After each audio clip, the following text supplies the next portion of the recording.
nation. No going back. Yoruba nation. No going back. What do we want? Yoruba nation. Yoruba nation. No going back. Yoruba nation. No going back. Nigeria is a star. Yoruba nation. No going back. Yoruba nation. No going back. Yoruba nation. No going back. Yoruba nation. No going back. What do we want? Yoruba nation. Yoruba nation. No going back. Yoruba nation. No going back. Nigeria is a star. Yoruba nation. No going back. Yoruba nation. No going back. Yoruba nation. No going back. Yoruba nation. No going back. What do we want? Yoruba nation. Yoruba nation. No going back. Yoruba nation. No going back. Nigeria is a star. Yoruba nation. No going back. Yoruba nation. No going back. Yoruba nation. No going back. Yoruba nation. No going back. What do we want? Yoruba nation. Yoruba nation. No going back. Yoruba nation. No going back. Nigeria is a star. Yoruba nation. No going back. Yoruba nation. No going back. Yoruba nation. No going back. Yoruba nation. No going back. What do we want? Yoruba nation. Yoruba nation. No going back. Yoruba nation. No going back. Nigeria is a star. Yoruba nation. No going back. Yoruba nation. No going back. Yoruba nation. No going back. Yoruba nation. No going back. What do we want? Yoruba nation. Yoruba nation. No going back. Yoruba nation. No going back.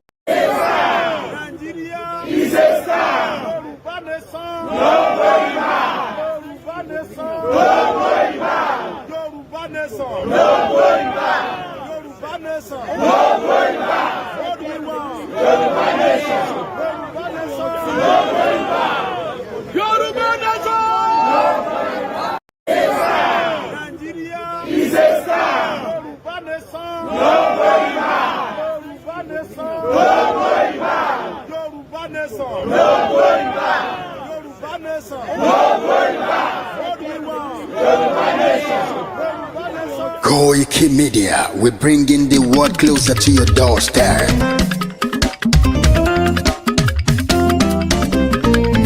Koikimedia, Koikimedia, Koikimedia, we bringing the world closer to your doorstep. Koikimedia, Koikimedia, Koikimedia, we bringing the world closer to your doorstep. Àwọn sálára àgbà yìí dá, àwa ló láṣà àti èdè.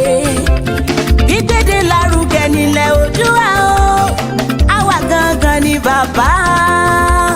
Koikimedia, Koikimedia, Koikimedia, we bringing the world closer to your doorstep. They never sabi wetin we carry for her. But they move closer before they go sabi. I said they never know wetin we carry for body. But they move closer before they go sabi. Ọ̀kín lọ lọ́jà ẹyẹ, kìnìún ló ló lajú. Ẹyẹ tó dorí kodò bí àdán ọ̀pẹ̀jẹ̀ lẹ́nu. Ká ṣiṣẹ́ fún ilẹ̀ bàbá wa, ká ṣiṣẹ́ fún ìlú bàbá wa, ká jùmọ̀ sowọ́pọ̀ ká lè tó dúdú àga. Odùduwà kò bá lè gbé wá. Ọmọ Odùduwà ṣègìrì, ẹ dìde fún ẹ̀tọ́ adúláwọ̀, ká lè jọ jùmọ̀ gbé délẹ̀ ìlérí, ká wálé gba ògo ilẹ̀ wa, ká ṣiṣẹ́ ká lè jọ gbàdé, ká lè gbàdé adé adúláwọ̀, àwa ni mọ̀lẹ̀ tí yóò tàn káàkiri. Pé ọmọ Odùduwà ni wá. Koikimedia, àwa là ń gbé tó lárugẹ. Ètò tó pọ̀jù owó tí wọ́n máa ní. Kásá. Ẹgbẹ́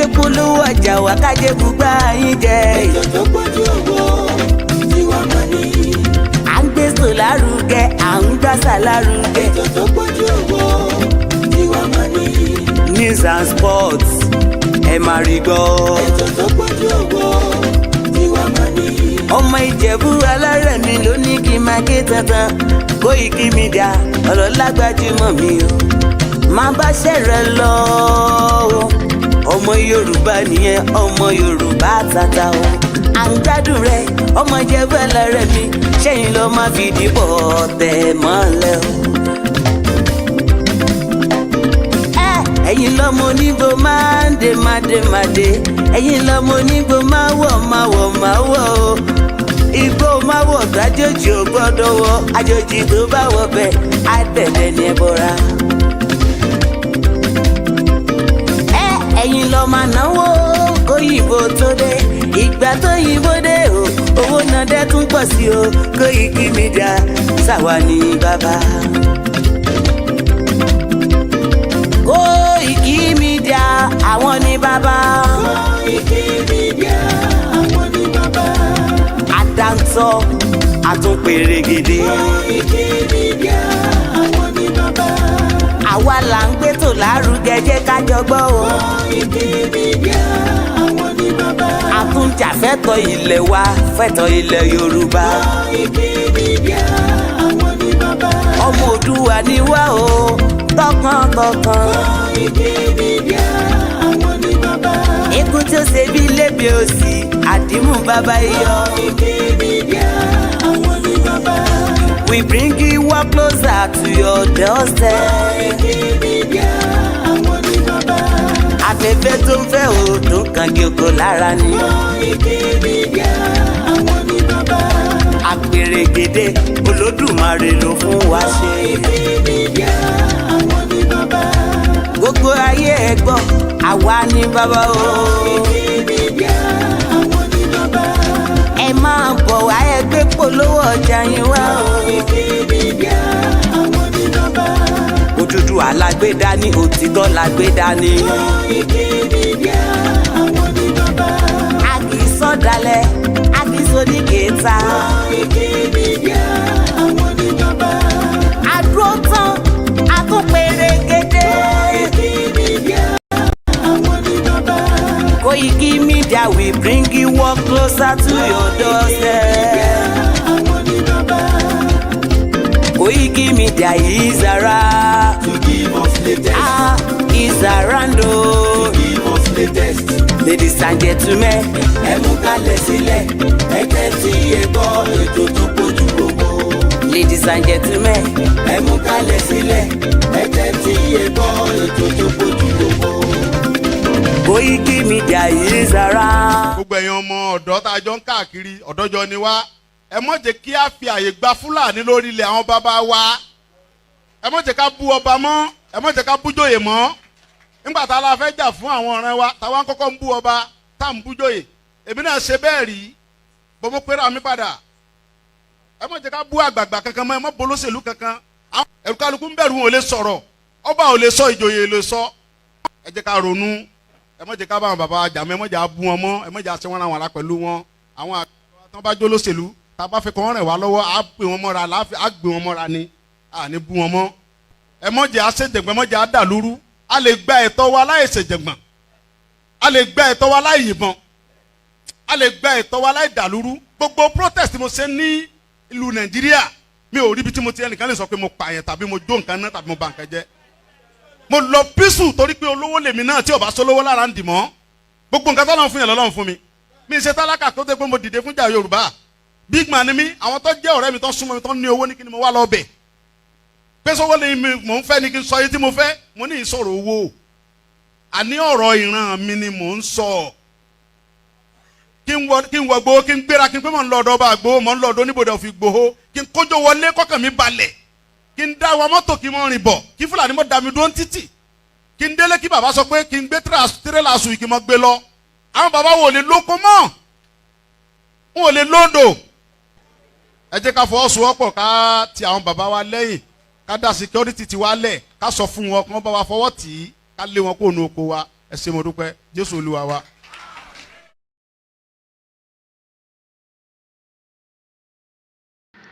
Àṣàkẹ́ ìyá mi Àṣàkẹ́ mo kí yín o olórúkọ àǹtí mi ni ojú òní tì mọ́mì mi Àṣàkẹ́ bàbá mi Olúwa ló ní kò ní bàjẹ́ fún yín sà so àpèsè ọ̀la ìyá mi dáadáa ẹgbẹ̀rẹ̀ òtútù yẹn ṣé kò ọwọ́ ti gan ẹpẹ̀lẹ́ ìlú wa tí ò dáa ni bí ìlú wa bá dáa kí láǹṣẹ ní òtútù ẹ̀rí ni ẹ̀rí mo ti wọ swẹ́tà tí mo dà bàbá sùn mo jókòó nulẹ̀ mo tó wọ swẹ́tà ẹ̀rí kó lágbára ẹpẹ̀lẹ́ àǹtí mi ẹpẹ̀lẹ́ ẹ̀kọ́ òtútù ọ̀dọ̀ wa bí tó tutù ju báyàm lọ ó tutù ju báyàm lọ yà Hamburg tó wà tutù ju bí lọ ṣe mọ̀ pé mi wà Hamburg yà ìgbà tí mo wà ní mo ta wà London yẹn mo sọ fún ọ pé Germany bí tutù ju London lọ wọn believe ìgbà tí mo tún dé Dublin mo rí pé òtútù Dublin yẹn gan kò tó ti bí gan òtútù Dublin gan nígbà tí mo débẹ̀ kò tó ti Germany bí German tutù gan wọ́n máa ní wẹ́dà lọ rẹ̀ yẹn lóyìnbó ni so bí ìlú wa bá da kí là ń ṣe ní òtútù burúkú yìí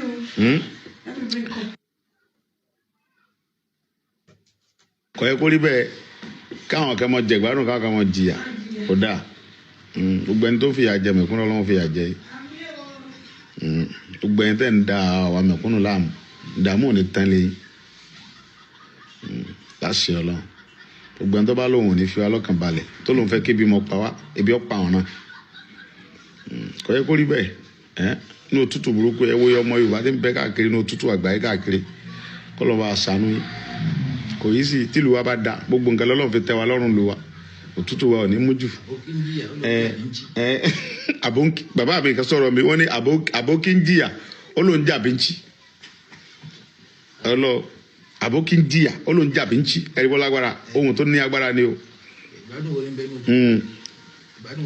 ọ̀làwà òkè ìgbádùn oníbẹ̀ẹ́nu tútù kò sí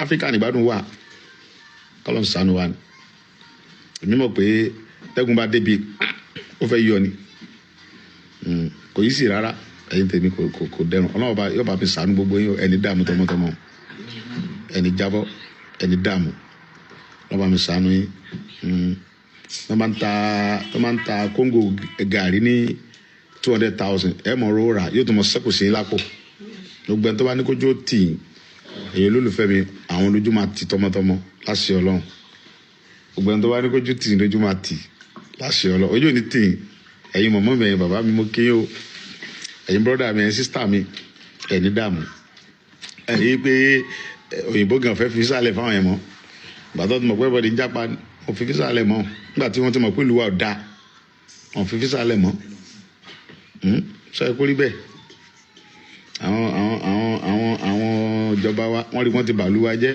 tẹ́ bá gbé pálídé ń bá ṣe ń sìn wọ́n rí fíìsì ni kódà kẹ́yìn ní 50 million lákàntì wọ́n ní fún físà jẹ́jẹ́ ẹ ṣé bàbá mi bẹ́ẹ̀ ní 50 million lákàntì wọ́n rò pé 50 million tó bá chíǹjẹ̀ sí dọ́là èló ni kò tó $50,000 kò tó nǹkan so wọ́n arẹ́dẹ̀ àti fún wa físà wọ́n gba físà fi lọ́wọ́ wa wọ́n dẹ̀ ń rí fíìsì wa ṣé ẹ kó rí bẹ́ẹ̀ olólùfẹ́ mi ọlọ́ni ìjọba jẹ́ fún yín ohun tó dùn mí ni pé tó jọ mí lójú lórí ọ̀rọ̀ lóyè ni pé àwọn London àwọn náà colonize wa kọ́ yẹ káwọn yẹn ti refuse wa ọ yẹ kó mọ fún afisa lọ́fẹ̀ẹ́ ká mọ lọ bẹ́ẹ̀ ni because ẹ̀yìn lẹ kó wàhálà sí wa lẹ kó wàhálà sínú ayé wa gbogbo wàhálà tá à ń fèsì nsìn tí ọmọ Yorùbá ń fèsì káàkiri ẹ̀yin British náà lẹ dálẹ̀ ẹ̀yin dẹ̀ ń refuse wa ọ yẹ kó mọ fún afisa yín náà ọ yẹ kó mọ fún afisa yín ìjọba ọ̀run lóòbó wa di àfagbára wọ̀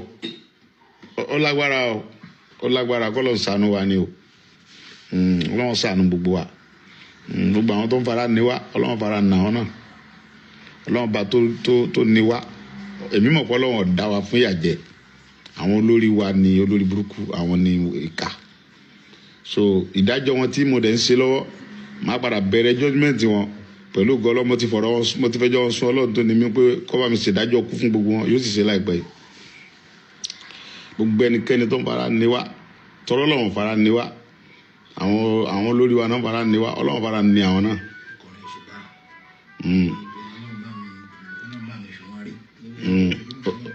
Òṣùpá ọ̀rẹ́ mi ó kọrin kan ó ní gbogbo ẹni bó ló ṣe kọ nìyẹn náà ó ní gbogbo ẹni tó ń wá ṣubú mi ọlọ́lọ́run mọ̀ wọ́n mi ò mọ̀ ní kọ ó ní gbogbo ẹni tó ń wá ṣubú mi ìwọ mọ̀ wọ́n gbogbo ẹni tó ń fi mí ré ó ní gbogbo ẹni òṣùpá ní gbogbo ẹni tó ní mí lára ó ní Ọlọ́run bá mi ní wọn lára ó ní gbogbo àwọn tó ní mí lára ó ní Olúwa bá mi fi wọn rí òṣùpá ló sọ bẹ́ẹ̀ o ó ní gbogbo àwọn tó ń wá ṣubú mi ìwọ mọ̀ wọ́n gbogbo ẹni tó ń wá ṣubú yín pátápátá Ọlọ́run mọ̀ wọ́n Ọlọ́run gbogbo àwọn tá a wá ṣubú gbogbo ẹni tó ń fi ń ré Ọlọ́run bá tó ní mí. I've just discovered one of the most unique hotels in London. This is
infrastructure, what has that got to do with the federal government? If a child cannot go to school in a local government, primary school, what has that got to do with the federal government? If the feeder roads are not good, what has that got to do with the federal government? They need to wake up from this slumber, do the right thing at the right time, at the right moment, before their names are written in the book of infamy. All right, Mr. Sheryl, I will stay with you for a bit because I see your point. So, from what the accountant, Mr. Agule, has explained, it looks like the thinking of the framers of the law or the proposal. I know that Mr. Ayodele Taiwo had posted yesterday that they will engage the northern governors so that some of these gray areas will be sorted out. And I hope that we're going to get the outcome of that conversation. But I listened to Governor Abdullahi Sule of Nasarawa State yesterday on our sister program, and he did mention that, look, what they want is let status quo remain. But it looks like the thinking of the framers of the bill are saying we want ease of accountability and tracking as well as promote subnational enterprise. But is the North also seeing this as some sort of fiscal federalism or restructuring through the back door? Is that a perception? It's just clearly the point. What you are saying is that there has been this call for restructuring. But for the North now, if I were to speak for the North, I would not speak for restructuring. I would think of giving people what they want. Yoruba nation wants a Duty Republic. In the name of God, give them a Duty Republic. This is 21st century. We have a right to choice. Biafra wants Biafra. Give them Biafra. Give every other nationality what they need. Because as far as I know, the relationship is sound. There is geometrical increase in suspicion across all expressions. The trust is not there. Suspicion is not there. And people want to develop at their own speed. If you want to go at the speed of rocket, please, you should be allowed to go at the speed of rocket. If you want to go at the speed of snail, go at the speed of the snail at your own peril, at the consequences coming to you. But for now, if anybody is thinking that physical federalism is the solution to Nigeria, he is not even understanding the geography, not understanding the history, not understanding the mathematics, not even aware of geometry and the geometrical implication of what they are asking about. Can do a lot. in a local government village as a result of dilapidated health infrastructure. What has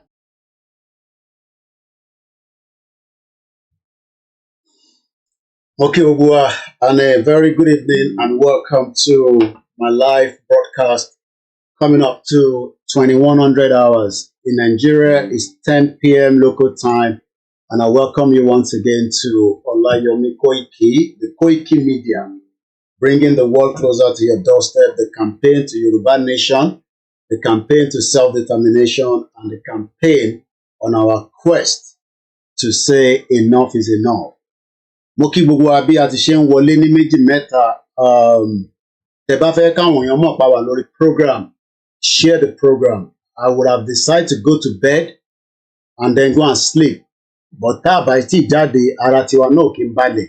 Ó dìgbà tá a bá jáde káwa sọ tó wà nínú wa, kẹ́yìn náà comment. But for the people to know that we are live, one share will go to next person, like, love, comment. It helps the broadcast. But if we sit here for 5 hours and nobody is sharing, nobody is helping us to get the message out. It took me 10-20 minutes to set up. Then the time that we will sit here to talk. So, àwọn àìrètí béèrè owó. Mo lọ bẹ́ẹ̀ mo kí gbogbo àwọn leaders wa nínú Yoruba self-determination struggle. Mo ní ẹ káalẹ́ ní gbogbo ibikíbi tẹ́ bá wà. Ní obìnrin lọ́mọdé lágbàlagbà, mo kí gbogbo ọmọ Yorùbá tó ń bẹ ní Africa, ní Cameroon, Togo, South Africa, Ivory Coast, Sierra Leone, Benin Republic, níbi tí bàbá wa Professor ADEBANJI Akintoye tó wà lẹ́yìn ìgbà tí wọ́n lé wọn kúrò ní Nàìjíríà. At 89, bàbá sì dúró dáadáa pé one people, one culture, one language, ẹ̀yà kan náà, elédè kan náà. Tí bá múra báyìí, ẹ gbọ́dọ̀ mọ̀ pé ọmọ Yorùbá ni mí. Tí bá wọ aṣọ Ìgbò, ẹ máa sọ pé bóyá mo lọ nílẹ̀ Ìgbò ni. Tí bá wọ aṣọ Hausa, ìyàtọ̀ wà. So mo kí bàbá wa Professor. Mo wá kí gbogbo àwọn tó jẹ́ bíi cabinet officer fún bàbá. Mo kí gbogbo àwọn tó jẹ́ bíi ẹlẹ́ṣọ́ ètò tó ń bá wa dáàbò bo bàbá. Mo kí gbogbo àwọn tó ń bá wọn dáná àtàwọn tó ń bá wa tọ́jú wọn. Mo dẹ̀ kí màmá náà, Ọlọ́run jọ̀ọ́ kó lọ́rọ̀ ẹ̀mí gbogbo wa. Nígbà tí mo kí bàbá wa, à ń rántí bàbá wa Awólọ́wọ̀, bàbá dáadáa, bàbá tí ó mọ̀ pé ibi tí ilẹ̀ Yorùbá wà lénìí kọ́ ló yẹ kó wà. Bàbá tí ọ̀pọ̀lọpọ̀ àwọn èèyàn takò, àmọ́ àwa àtakò bàbá torí pé a mọ̀ pé nígbà ayé wọn kò sí technology tó tó yìí. Bá a dúpẹ́ pé níbi tí a bá ṣẹ́ dé. Mo kí gbogbo àwọn tó ń bẹ ní ìlú Ìkẹ́nẹ́. Mo ń bọ̀ wá kí ẹ̀yin mídíà wa, ẹ jẹ́ àkọ́kọ́ kí the late legend. Mo ti rí ẹ̀yin mídíà wa tẹ́ wà lórí program. Mo ní fojú pa yín rẹ́ láyé. Bẹ́ẹ̀ jẹ́ n kọ́kọ́ lọ sí bàbá Awólọ́wọ̀ tán ní Nigeria is not a nation. It is a mere geographical expression. They are no Nigerians in the same sense as they are English, Welsh, or French. The word Nigerian is a distinctive appellation to distinguish those who live within the boundaries of Nigeria and those who do not. So téèyàn kan bá jẹ́ tó sọ pé I am a Nigerian, ẹ bá wa bí pé lọ́nà wo. There is no land called Nigeria. There is no language called Nigeria. There are no people called Nigerians. We are only deceiving ourselves. We are not Nigerian. Okay, where is Nigeria where is the land called Nigeria? What is the Nigerian language? We are nations that had been forced together to live in one pathetic country. So anybody who goes there today to say pray for Nigeria, that person is just deceiving himself, because the people who want to be that Nigeria had not sat down to agree if they want to be Nigeria. Other countries were refused at first, but we have to remember, and this is a really important point, that self-determination is an inalienable international right and a law as well. And other countries will recognise Scotland's democratic choice expressed at the ballot box. They will recognise that because that is the route that many other countries have taken in order to become independent. And just to make that point, that international law is very pragmatic on that point, so we should have confidence in that. Impediment to Yoruba development is the impediment to Odua development. Without Nigeria, we won't be where we are. 1962, we were far ahead of South Korea and North Korea. We were far ahead of China even. We had television before France. We had radio before South Africa. Now look at where we are today. I think it's a shame that even any Yoruba man can be talking about restructuring at this point in time. What are we restructuring? This country that is already shot to pieces? I don't think that's what we want. But they are always talking about giving Nigeria a chance. The patience of Yoruba with Nigeria has come to an end.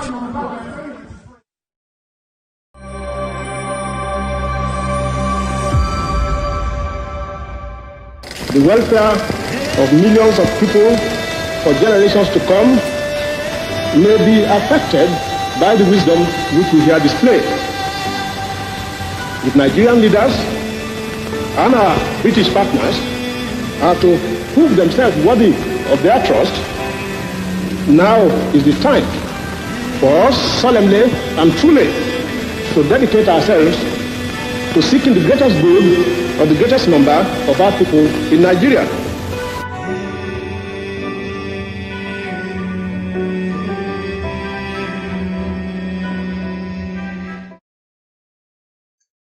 So a kí gbogbo ìdílé bàbá wa late Ọbáfẹ́mi Awólọ́wọ̀ kọ́lọ́njọ́ nínú ọlẹ́ kó fún bàbá wa Professor ADEBANJI Akintoye lẹ́mìí tó gùn àtàlàáfíà kọ́lọ́n wọlá gbogbo àdúrà tẹ́yin ọmọ Yorùbá ń ṣe fún bàbá kí bàbá bá wa gbé ọ̀rọ̀ Yorùbá nation ká máa fi lè declare independent tiwa náà gẹ́gẹ́ bí orílẹ̀-èdè kan tó wà nínú àgbáyé kọ́lọ́njọ́ kó má pẹ́ ju bó ṣe ń yẹ lọ before kí ọdún yìí ká máa fi fẹ́ mú ọdún tó ń bọ̀ ká máa prepare pé gbogbo ẹ̀ máa da bá ṣe fẹ́ kọ́lọ́n wá wo gbogbo àwọn tó jẹ́ ọba ilẹ̀ Yorùbá tí wọ́n dẹ̀ ń wo bàbá yìí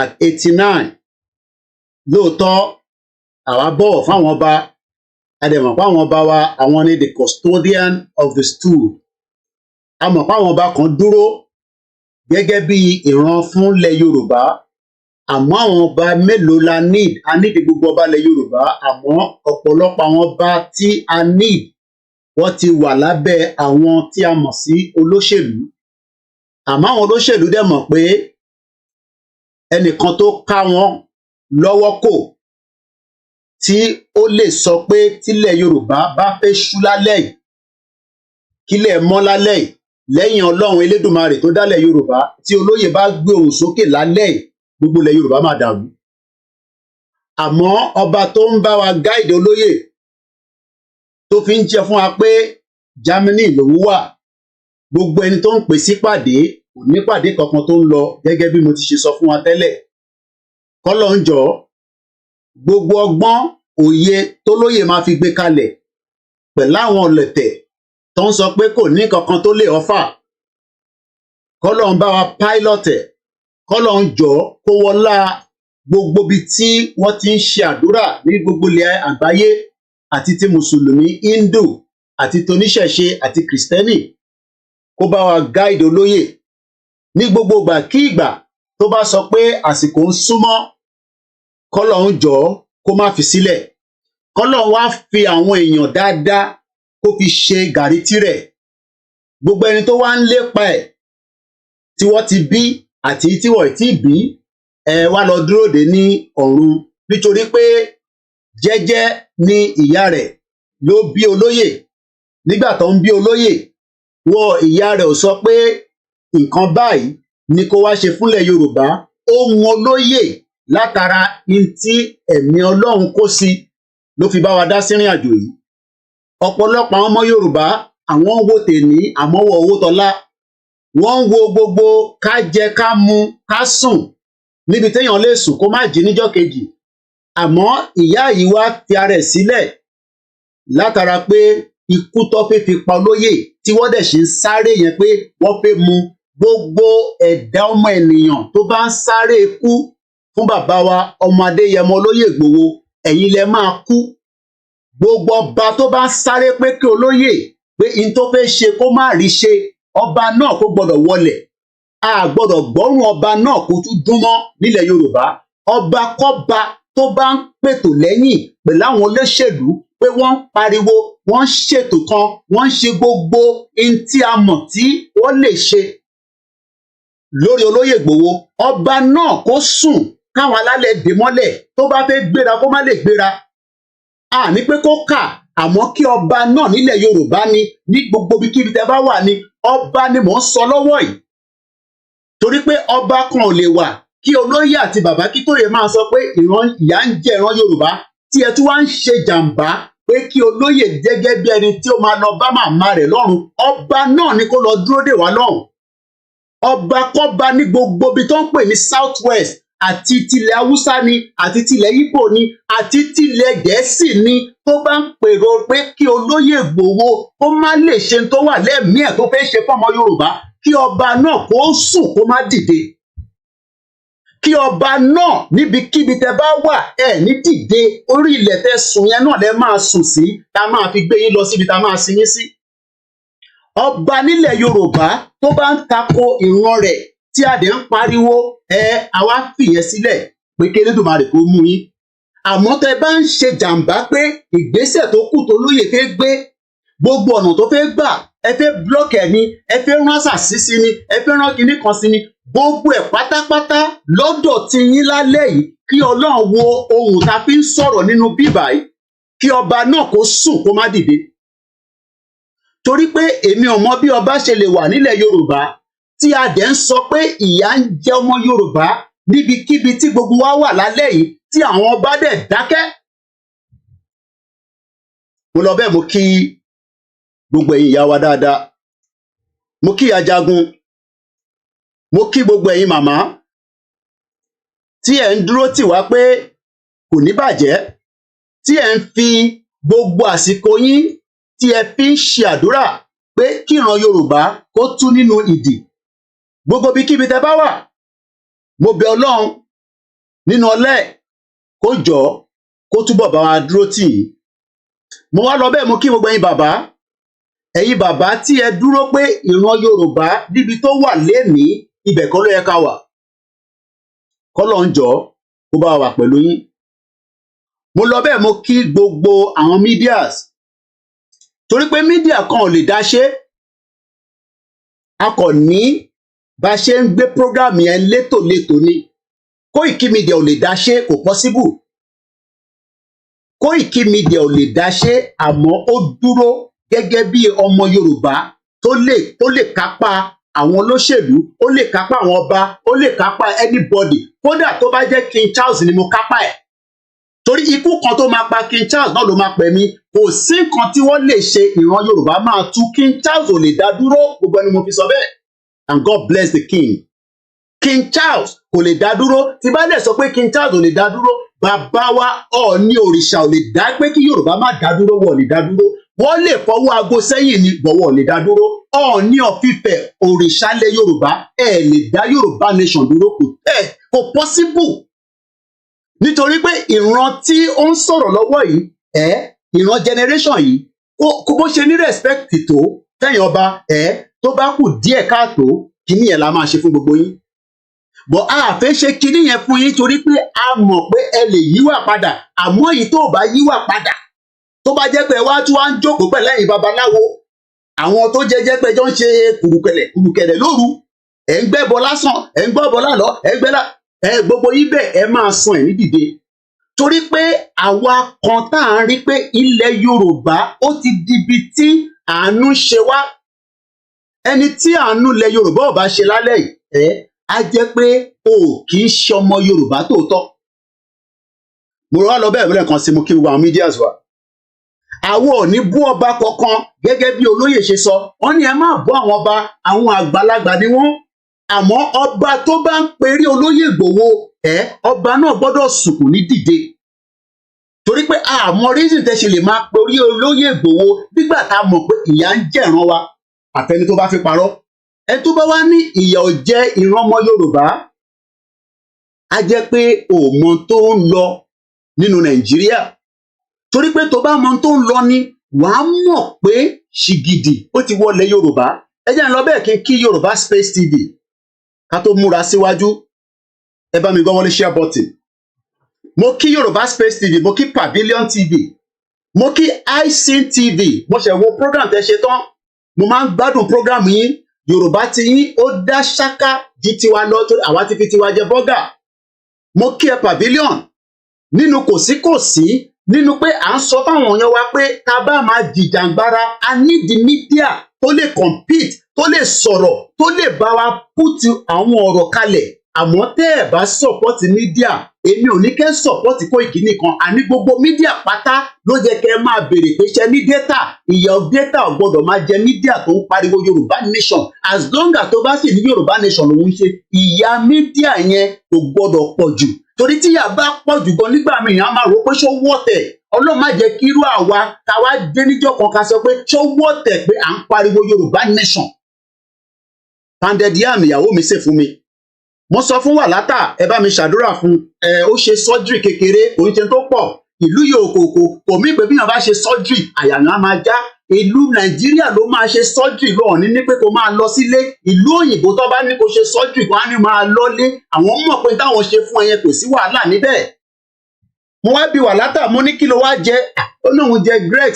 mo ní pounded yam ló nídìí onídìí tó máa jẹ kégungun gbogbo ara lè le kẹkẹkẹkẹ kọlọ bá ń fún ẹ lálàáfíà òun lolórí ẹbí wa olórí ẹbí tí Ọlọ́run ṣẹ́ kò ní ṣẹ́ nítẹ̀yìn mo wá lọ bẹ́ẹ̀ mo kí gbogbo ẹni tí ara ní nílẹ̀ Yorùbá lẹ́nìí ara ní àwọn èèyàn ara nílẹ̀ Yorùbá àmọ́ ara tó nílẹ̀ Yorùbá yẹn ẹ̀rọ fẹ́ dé àmọ́ àwọn kan ní ká má jẹ́ kó dé kábíyèsí Elédùmarè ẹ̀rọ ó fẹ́ dé sílẹ̀ Yorùbá kí ló ń pè lẹ́rọ̀ ká níjọba tiwa ká lè darí ayé wa ká lè sọ èdè wa ká lè ṣe gẹ́gẹ́ bí n ta lè ṣe ká lè fún àwọn ọmọ Ìgbò tó bá ń dààmú wa ká yọ wọ́n kúrò bí jìgá kúrò láàrin wa èyí tó máa gbé láàrin wa gbọ́dọ̀ ṣe ta fẹ́ ni UK n tó ń ṣe nìyẹn ẹni tó ò bá ṣe tiwọn wọ́n máa yọ bí jìgá Amẹ́ríkà ń ṣe bẹ́ẹ̀ France ń ṣe bẹ́ẹ̀ ìyẹn ò ní pé ayé tiwọn torí ọmọ Ìgbò tó bá máa gbé pẹ̀lú wa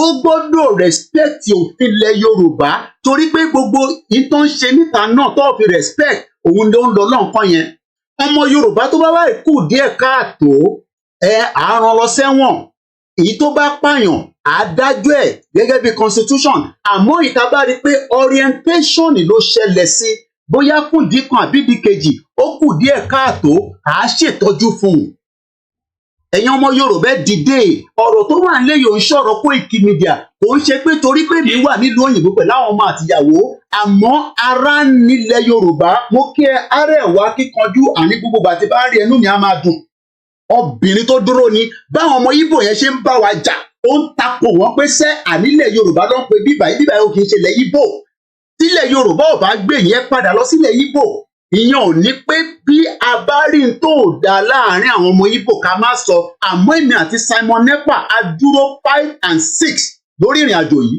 torí pé self determination ni Simon Nepa fẹ́ self determination lèmi náà fẹ́ àjọ máa ṣèjọba ọ̀tọ̀ọ̀tọ̀ ni mo wá kí Simon Nepa kú iṣẹ́ takuntakun ọbẹ̀ Elédùmarè á tì ẹ́ lẹ́yìn gbogbo ìgbésẹ̀ tí Simon Nepa fẹ́ gbé ní December 2nd àwa máa ṣe àjò lé lórí pé ó gbọ́dọ̀ bọ́ sí mo máa pe babaláwo mi pé gbogbo ìgbésẹ̀ tí Simon Nepa fẹ́ gbé ẹgbẹ́ fájáde gbogbo tó bá kù díẹ̀ káàtó wọ́n máa fẹ́ dàrú mọ́ lọ́wọ́ ni kẹ bá wa rán Ògún sí bàbá Tinubu bó bá jẹ́ Tinubu ló fẹ́ yọ Simon Nepa lára kí kóògùn lọ bá kó máa lọ torí pé Tinubu mọ̀ dájú pé ìran Yorùbá gbọ́dọ̀ lọ gẹ́gẹ́ bí orílẹ̀-èdè àmọ́ ó wà lára àwọn tó ń takò lálẹ́ yìí mo fẹ́ ká wo fídíò yìí ní kíákíá torí ara mi ń gbóná àmọ́ mò ń tẹ̀ láti control mo kíyà tó bí mi lọ́mọ ẹ má bínú ẹ̀yin tó kù táì tí kì í torí ká bá wà lórí program wọn ní àsìkò wà tá à ń ṣeré àsìkò eré yàtọ̀ ilẹ̀ Yorùbá gbọ́dọ̀ máa dùn wá lọ́kàn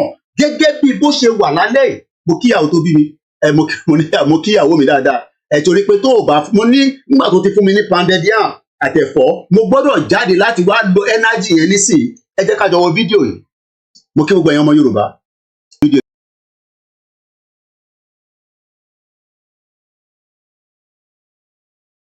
ok ṣé ti rí. glass ni àbí net. kí ló wà lọ́wọ́ ẹ yẹn. ṣé máa ń tu ni àbẹ máa ń break ẹ. oya ṣe lè bẹ́ẹ̀ máa ń ṣe. ṣe bẹ́ẹ̀ máa ń ṣe. ṣé ti rí bẹ́ẹ̀ ti rí. Are you getting me, sir? ṣé ti rí. Look at this so small age. ọmọ ọdún mélòó ni ẹ sọ̀rọ̀ sókè. ọmọ ọdún mélòó ni ẹ sọ̀rọ̀. 8 years. ok. kí ló orúkọ ẹ. lẹ́yìn tí ẹ fẹ́ wo fídíò yìí ara gbọ́dọ̀ máa mì yín inú gbọ́dọ̀ máa bí yín ó yẹ ká la pọ́npọ́ ó yẹ ká jáde lálẹ́ yìí ó yẹ ká dàlúrú ó yẹ ká jó nǹkan àmọ́ olóyè ní Koiki má jẹ́ ká ṣe bẹ́ẹ̀ ó yẹ ká wọlé sí ẹ̀yìn gọ́vnà lára ká dáná sun yín lẹ́yọ kọ̀ọ̀kan olóyè ní Koiki má jẹ́ ká ṣe bẹ́ẹ̀ jẹ́ kó mọ̀ pé ọ̀rọ̀ Yorùbá nation tá à ń fà yìí tẹ́ ẹ̀ bá dá wa lóhùn a máa ṣe kinní yẹn fún yín gbẹ̀yìn ni ọmọ 8 years old ó wọnú uncompleted building ó ń yọ burglary tó fẹ́ lọ tàbí jẹun ẹ̀dẹ̀ ní ká má jó gbogbo nǹkan ẹni ká má dàlúrú ẹni ká dákẹ́ inú ilé ayé wo la wá wá ìtorí Elédùmarè kí ló ń ṣe wá ganan 8 years old níbi tẹ́mi náà ní àwọn ọmọ kéékèèké nínú ilé ebi ló ń pọmọ yìí kí lọmọ yìí ti mọ̀ èèyàn kan ló rà lọ́wọ́ ẹ̀ ọmọ ọdún 8 ó ń wọnú building ó lọ ń yọ bọ́gílárì ó dẹ̀ ń tà alájà kan dẹ̀ ń rà lọ́wọ́ ẹ̀ ẹ̀dẹ̀ ní ká má sọ̀rọ̀ ẹni ká dákẹ́. má ṣe ẹ jẹ́ ká play video yẹn lẹ́yìn gẹ̀ ẹ bá mi gbọ́ wọlé share button ẹ gbé ọwọ́ lé share button tó bá jẹ́ pé Jésù ló ń pè lálẹ́ yìí ni ẹ máa bá wa comment ẹ máa share ẹ bá mi share program yìí ẹ bá mi pa àwọn èèyàn wọlé pé kó wá wọ ọmọ ọdún 8 tó ń wọnú uncompleted building nílẹ̀ Yorùbá bàbá wo lọ́wọ́ dẹ̀ máa wòkè báyìí á dẹ̀ máa wọlé báyìí á dẹ̀ máa béèrè pé kí ló ń ṣẹlẹ̀ gan-an kí ló dé kí la ṣe tá la ṣẹ̀ gbogbo ẹni tá a bá ṣẹ̀ ẹ jẹ́ ká wé ètùtù ká ṣe fún wọn ẹ jẹ́ ká bẹ Ọlọ́run tí gbogbo ọba dẹ̀ wọ ẹ jẹ́ ká dàlúrú ẹ jẹ́ dàrú kó lè tètè dà á ní end Nigeria and save life a gbọ́dọ̀ save life àwọn ọmọ yìí àwọn ọmọ tẹ́ ń wò yẹ̀yìn tẹ́ wà ń diaspora àwọn náà máa padà pa yín wọ́n pọ̀ bẹ́ẹ̀ nílẹ̀ Yorùbá tó ń sùn tó ń jí tó ń jalè tẹ́ bá ṣe ń dé wọ́n máa mọ́nítọ̀ yín láti airport wọ́n á yọ ẹ̀mí kúrò lára ẹ̀ kò ní jẹ́ nǹkan kan ẹ jẹ́ ká play video yẹn lẹ́ẹ̀kan sí i.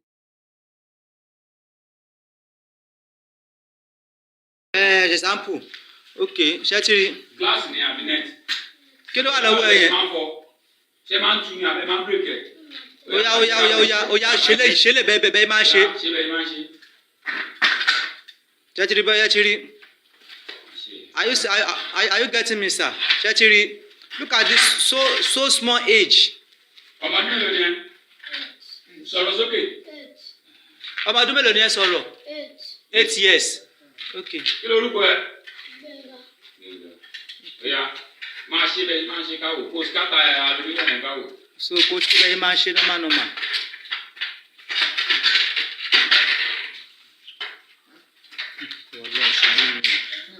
mo dẹ̀ parọ́ fún dáàdì yẹn pé nǹkan sọnù ń bí báyìí but now èmi tí kí wá lọ́wọ́ mi ni mo ní.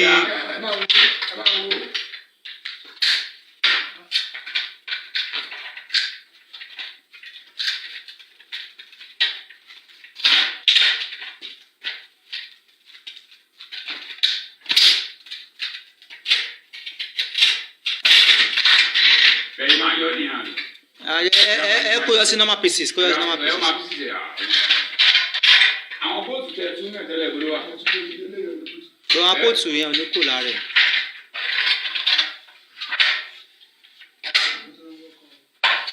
bó ṣáwọn ilé yóò lò bí ni. bóyá báwo lẹ ṣe máa ń kó ẹ̀mí ló lẹ ti wá ní. ẹ̀mí ló lẹ ti wá tẹ́lẹ̀. ẹjọ wá tẹ́lẹ̀. ìwọ àti ẹ̀mí ló lẹ wá lánàá. ẹ̀mí ló lẹ wá lánàá lẹ wá lánàá ìwà àtọmọ kan ti jọ wá tẹ́lẹ̀ ó jẹ́ mẹ́ta tẹ́ ti wá bí báyìí. àti ta ní àárọ̀ gbúngbùngbùngbùn tá a tọ́jú síbẹ̀ ló la fẹ́ kó lánàá. lè wá fẹ́ gbé lálẹ́ tó fi mú yín. lálẹ́ táìmù lọ́wọ́ alẹ́ ṣé ìwọ̀n ní sùn mọ́ ni wọ́n lọ́hùn ẹ wo òun ni yóò I don't know what to do in fact mo ní bá wù but I've. alájà tó wà níbi tá a dé ẹbí tá a ń ṣáájú díẹ̀ níbi akóredé. ibi akóredé sáàbì lakóredé wà ìyànà bí yẹsí àbí Ṣàngó. tòsí níbi kíní bẹ́ẹ̀. ibo ìyẹsí àbí ibo kí lórúkọ bẹ Ẹ̀gàn road àbí ẹ. Ẹ̀gàn road. Ẹ̀gàn road alájà yẹn wà lẹ máa ń ta fún ẹmẹ ló ti tajà fún yín. ó ti pẹ́ kí mo ti tajà fún un. ẹmẹ ló ti ta fún yín. ojoojúmọ́ a máa ń tajà fún un. ojoojúmọ́ lè máa ń tajà fún un.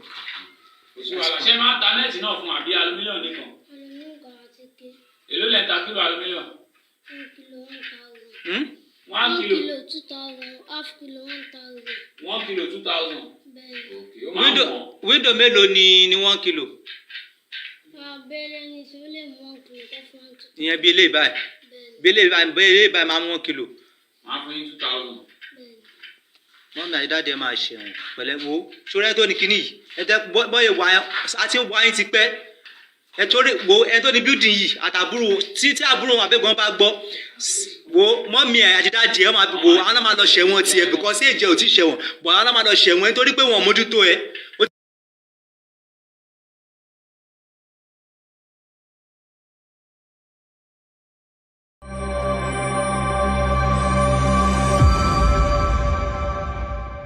The welfare of millions of people for generations to come may be affected by the wisdom which we here display. If Nigerian leaders and our British partners are to prove themselves worthy of their trust, now is the time for us solemnly and truly to dedicate ourselves to seeking the greatest good of the greatest number of our people in Nigeria.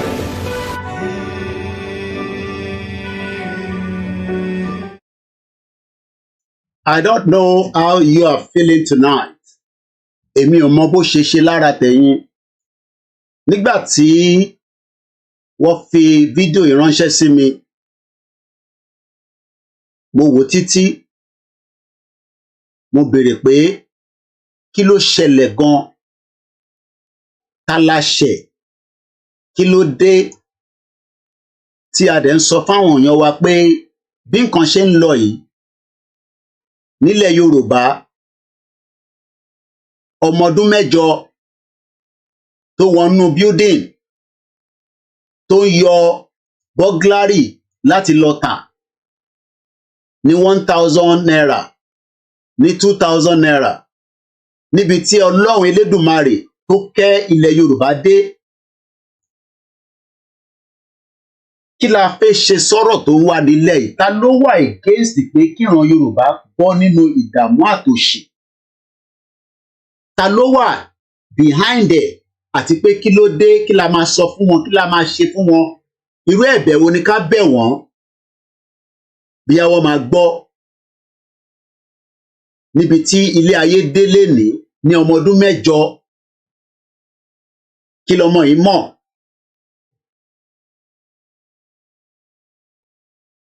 Mo kí gbogbo wa Àwọ̀fẹ́ TV show, mo kí yín, mo kí wa media tó wà nínú ilé, mo kí àwọn Biafra, all hail Biafra, Rugijan, mo kí yín, mo kí ẹ̀yin tá wà lórí Twitter space. That is the situation that we find ourselves. I will leave the phone line to be open. Bí a bá réyàn méjì mẹ́ta, àní pẹ́ títí aago 10:00 I will end this broadcast. It's not a full 3 hours. Tabalẹ̀ tó fi bá wa dá sí fídíò tẹ́ ń rí, ẹ bá wa pè wọlé sórí studio number wa. Ẹ wá bá wa sọ̀rọ̀. Pé ṣé ó ti dé stage yìí ni? Àbó ṣẹ̀ṣẹ̀ ń bẹ̀rẹ̀? Àbí ká ṣe máa expect the worst lábẹ́ ìjọba Tinubu yìí? Kí la ṣe fún Bọ́lá Tinubu? Àti pé ṣé ọ̀rọ̀ tí Gbàjàbíàmílà sọ òun ló ń ṣe báyìí. The weight of Nigeria is not the weight that any normal, ordinary human being can carry, except with the help of Almighty Allah. It is evident, therefore, that the Almighty Allah is with our president. He is carrying the weight for him. The weight of Nigeria is not the weight that any normal, ordinary human being can carry, except with the help of Almighty Allah. It is evident, therefore, that the Almighty Allah is with our president. He is carrying the weight for him. Mo kí wa lẹ́ẹ̀kan sí pé ẹ káàbọ̀ sórí ìkànnì wa tí a mọ̀ sí Koiki Media. Èní ni the last day of the month of October. A kí gbogbo àwọn tí wọ́n ti ṣọjọ́ ìbí nínú oṣù yìí. Bá ṣe ń wọnú oṣù tuntun lọ ní ọ̀la yìí, mo kí wa pé happy birthday in advance fún gbogbo àwọn tí wọ́n máa ṣọjọ́ ìbí náà. Mo kí gbogbo àwọn tó fẹ́ freedom àti àwọn tó ń gbìyànjú. Gbogbo wa là ń ṣe gbìyànjú. We are all trying our best from different angles. And we are doing this not because of anything, but because we want our people that have suffered under a system of government that failed. Walata, only this video with this little boy is very pathetic, and just share the tears, especially the importance of children. Mo kí Yoruba Space TV lẹ́ẹ̀kan sí, mo kí gbogbo èèyàn wa. Many Nigerians are now also demanding a kind of a slight change. And I want to bring one up to you on the screen in a minute. She was the same person that criticized Igboho some few months back. Well, not few months, some few weeks back. That why should Igboho go all the way to Downing Street to deliver a letter to Downing Street, since we are no longer part of UK anymore. We are an independent country. But the truth being said, everybody knows that Nigeria is not truly independent. And we have been deceived that we are. The question then is, how do we stop the fraudulent Nigeria that was created for a selfish reason? And that reason can no longer work. But many people say, Oshimashishe, that is just a matter of when and how. But ọ̀pọ̀lọpọ̀ èèyàn mọ̀ pé the end of Nigeria òun la wà. But yet, àwọn ọ̀pọ̀lọpọ̀ yẹn wọ́n ń tako pé kí Nàìjíríà kó dissolve. A mọ̀ páwọn kan ò láǹfààní àti jẹ nínú ẹ̀. Àmọ́ àwọn gan wà lára àwọn tó ń tako pé kí Yorùbá dá dúró gẹ́gẹ́ bí orílẹ̀-èdè. Mo wá ń bi wá lálẹ́ yìí. Ta ni àwọn tó ń tako gan bí a ti ṣe ń pariwo, bí a ti ṣe ń sọ pé a fẹ́ dá dúró ká lè wà ní orílẹ̀-èdè tiwa náà láti lè ṣe ọ̀pọ̀lọpọ̀ nǹkan tó máa ṣàǹfààní fún wa lénìí àti lọ́la. Mo bẹ̀ wá, mo rọ̀ wá, gbogbo ìgbà kí ìgbà tá a bá ń sọ pé a fẹ́ dá dúró, ẹ jẹ́ ká máa béèrè lọ́kàn ara wa pé a fẹ́ dá dúró nígbà wo gan la fẹ́ dá dúró yẹn? Ṣé lénìí ni àbí lọ́la? Àbí a tún fẹ́ ní sùúrù kíjọba Tinubu tó ń lọ lọ́wọ́lọ́wọ́ yìí ká test, ká try, tó bá dẹ̀ wá ṣiṣẹ́? Torí pé àwọn tí wọ́n ń takò wọ́n ń wo Tinubu gẹ́gẹ́ bí ẹni tó ní kankan tó máa wá ọ́fà wa láìpẹ́ láì jìnnà. ọ̀pọ̀lọpọ̀ dẹ̀ mọ̀ pé Tinubu tí wọ́n expect yìí kò ní kankan tó fẹ́ offer. Tinubu ó ń gbìyànjú àmọ́ Nàìjíríà ò lè work fún ìgbìyànjú ẹ̀ láti jáde rárá, and that is the reason why àwa kan ṣe ń sọ pé ṣe jẹ́ ká gbé yẹ̀wò. If this union failed to work, why then are we pushing it on ourselves? Kí ló dé tá à ń force lé wa lórí? Kí ni reason tá à ń force Nàìjíríà tó ṣiṣẹ́ lórí ara wa? Olówó ò fẹ́ yẹ kí Nàìjíríà kó pín, torí pé wọ́n mọ̀ pé ìjọ tó bá ti pín, that will be the end of it. Okay, tweet tí mo wá lélẹ̀. Mo ń bọ̀ ká sáré gbé okay náà. Call èèyàn ṣe fún program. Let's come to this tweet quickly. Ẹ bá gbọ́ wọlé share button ní kíákíá. Mo ń bọ̀ láti gbé tweet yẹn wá.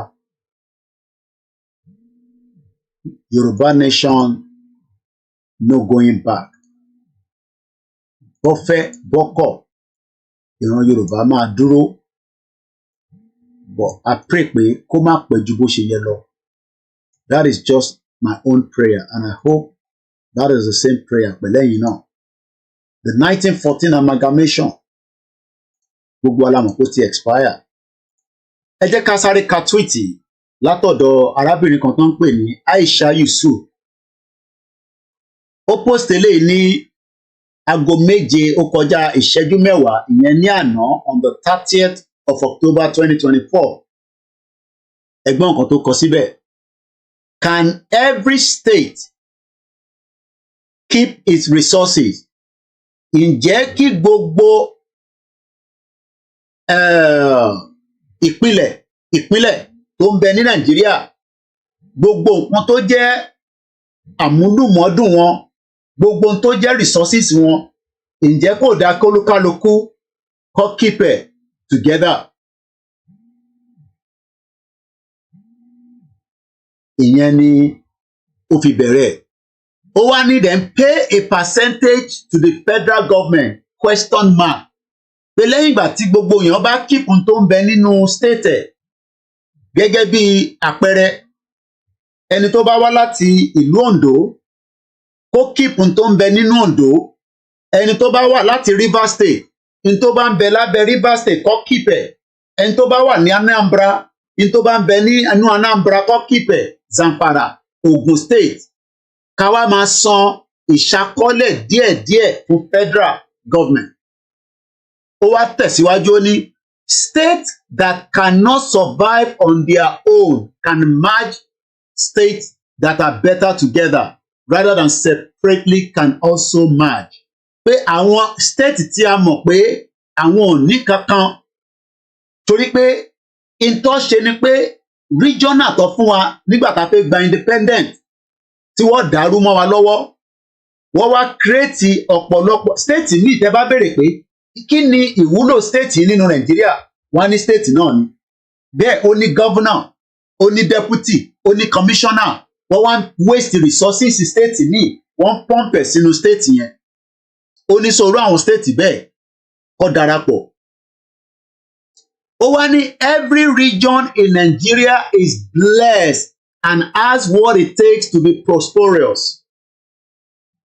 Pé gbogbo ibi tí wọ́n ń pè ní Nàìjíríà, gẹ́gẹ́ bí òun ṣe sọ, ó ní Ọlọ́run kẹ́ ibẹ̀, oríṣiríṣi nǹkan dẹ̀ wà níbẹ̀.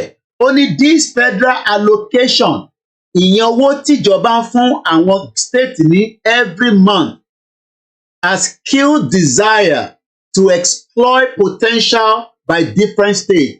Ibi tó ti ṣe mistake nìyẹn. Ṣé rí àwọn èèyàn bá èèyàn burúkú ni arábìnrin tó ń pè ní Aisha Yusuf, èèyàn burúkú gbà ni. Gbogbo wọn ló mọ̀ pé ọ̀rọ̀ Nàìjíríà kò lè ṣiṣẹ́. Ọ̀rọ̀ Nàìjíríà regional government ó ti late kò sí nǹkan kan tá lè rí John mọ́. Kódà àwọn Haúsá náà ti ń sọ̀rọ̀ pé ẹ ṣe jẹ́ kí gbogbo èèyàn máa lọ olúkálukú lọ dá ṣèjọba rẹ̀. Ajìjàngbara Media TV mo kí ẹ. Gbogbo ẹ̀yin tó kù a máa kí yín ká tó parí ètò torí àsìkò. Now ẹ jẹ́ ká wo àwọn respond tó wá lábẹ́. Sísá mi kan wọ́n ń pè ní Ifáfúnṣọ́, mo máa ń tẹ̀lé dáadáa lórí X. Ó ní I wasn't expecting this from you. Shows you know what you are doing this well, or you are just knowing how a proper society should be. Eléyìí ń ṣàlàyé pé so ṣòfin sọ pé o ò mọ̀ tẹ́lẹ̀ ni àbí o ṣẹ̀ṣẹ̀ mọ̀. This is the same Aisha Yusuf tó ń criticize olóyè Ìgbòho pé ó gbé ìwé lọ bá Prime Minister UK. Òun sọ pé ṣé a ṣì wà ní abẹ́ slave báwo tẹ̀lé ó ṣe sọ̀rọ̀ yẹn. Ẹ jẹ́ ká tẹ̀síwájú. Ifáfúnṣọ́ ó ní ṣé o ṣẹ̀ṣẹ̀ mọ̀ ni pé society tó ò ní ṣiṣẹ́ òun la wà nínú ẹ̀ tán pè ní Nàìjíríà. Mo kíyà tó bí mi lọ́mọ. Ó ní I believe with time pẹ̀lú àsìkò you will understand ìyẹn Ifáfúnṣọ́ that one Nigeria yìí is a scam. It is only by true federalism or secession that can fix this mess. Gẹ́gẹ́ bí sister wa yẹn ṣe sọ. Ẹ jẹ́ ká gbọ́n tí Mr. Position sọ.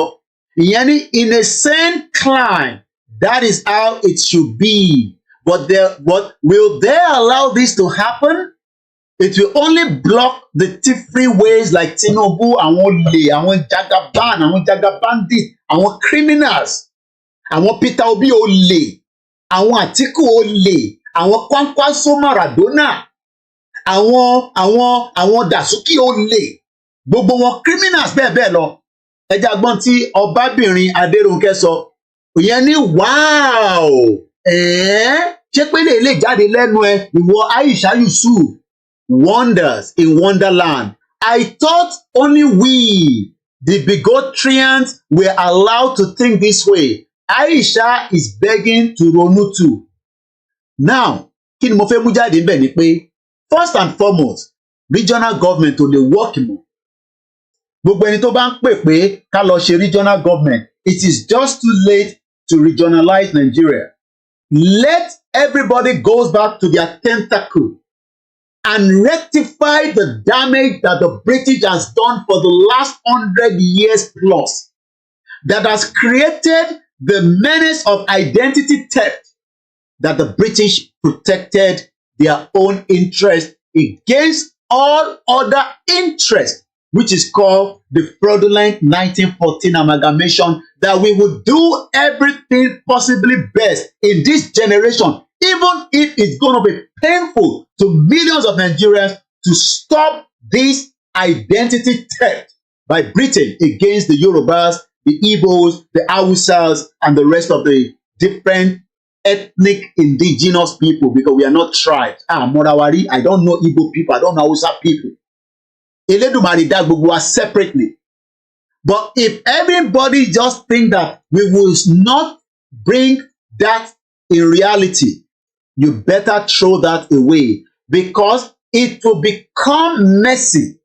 It will become bitter, because we must end this Northern Protectorate and Southern Protectorate that is now formulated to be known as this fraudulent country called Nigeria, that Ekiti State House of Assembly, the bomb bastard Ekiti State House of Assembly member, will now go to Canada for a retreat, knowing fully well that they have not even paid the minimum wage in Ekiti State. The representatives that are representing us in Ekiti State, they have now decided that they will travel to Canada for a retreat with their wives and their children and their concubines. You know why? Because ati gbagbakuba fún gbogbo wọn. So they now want to make every one of us to continue to come and beg them for the basic needs of our lives. And what are the basic needs of our life? The stolen Britain identity theft that the British took away by destroying empires that were in existence even before their own generation. And they've cooked all manners of lies. And now we have Yoruba people don't continue to attack us because they think that maybe there is something that we want to gain out of it. But they forgot that the evil of the British government, the British monarchy system that destroyed the people and told us lies that we are Nigerians. Because there's nowhere in the world that we know that God created Nigeria. Not even Baba Adeboye can come out and tell us that God created this entity that he himself is using as a fraud. Because Baba Adeboye is using Nigeria as a fraud to continue to manipulate the minds of millions of Yoruba people in the mind that they are still a citizen of a country that was never a country. Because the Holy Spirit would have told Baba Adeboye at some point that there is nothing called Nigeria is a fraud. But Baba Adeboye is using Nigeria as an entity to create many churches outside Nigeria that he does not want people to question that entity. Because the day that Nigeria ends, those entity churches would have to either be a Yoruba entity or they would have to vaporize. I hope you understand what I'm saying there. Mo ti sorry, Baba Adeboye mọ̀ pé ìjọ táwọn bá ti gbóhùn sókè pé Yoruba nation is a country, there will be challenges of all these churches across the globe. But we'll come back to that in a minute. Let's go to Ekiti State. Ekiti State is one many state in the southwest part of Nigeria. And I want to take us to their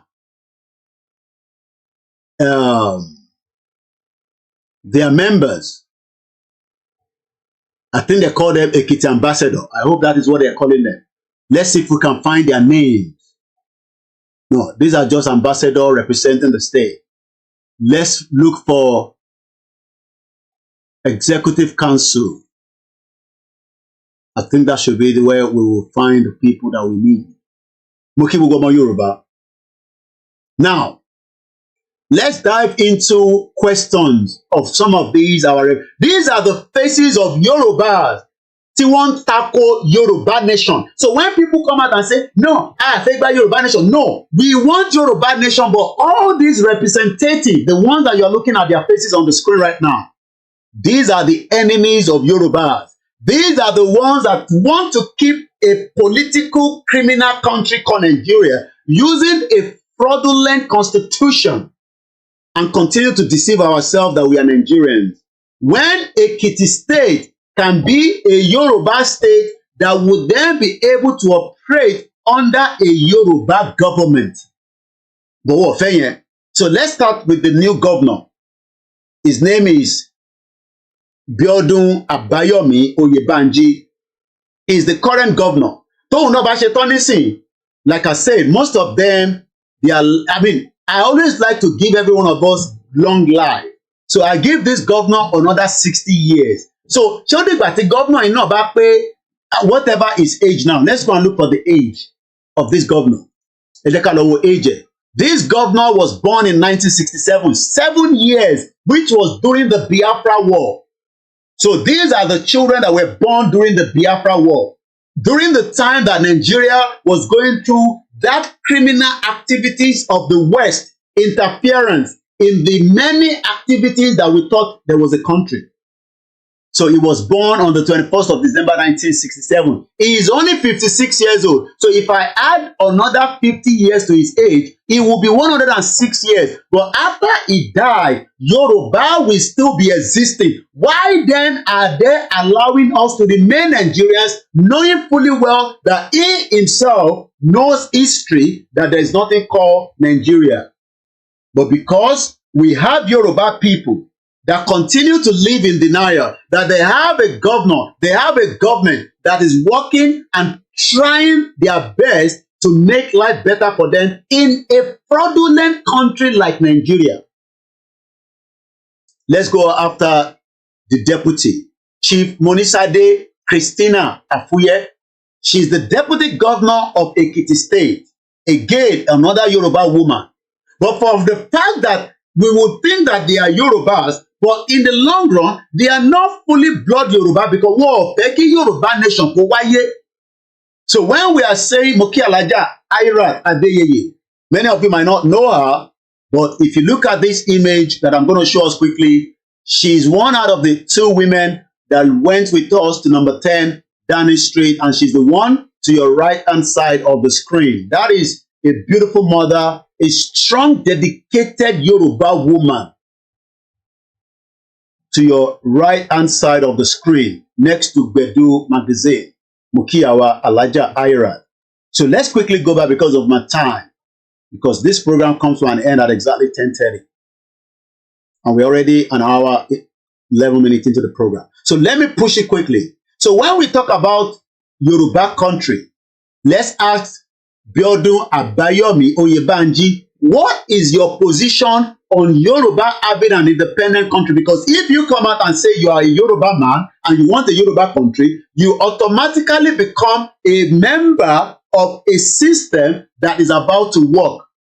But are they going to do that? Is this governor going to come out and defend a Yoruba country? Or will he continue to defend a criminal Nigeria that he himself knows that Nigeria is a fraud?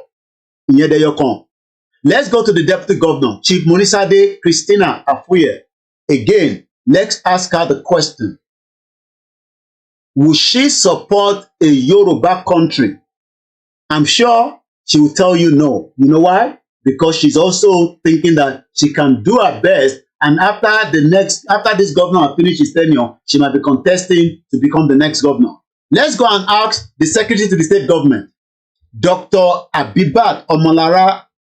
These are the faces that you don't see all the time. So if the man attack wa pe kilo de ti Yoruba nation pe kilo de ton pe, the reason to say pe ni pe we have these people calling themselves our representatives in our state.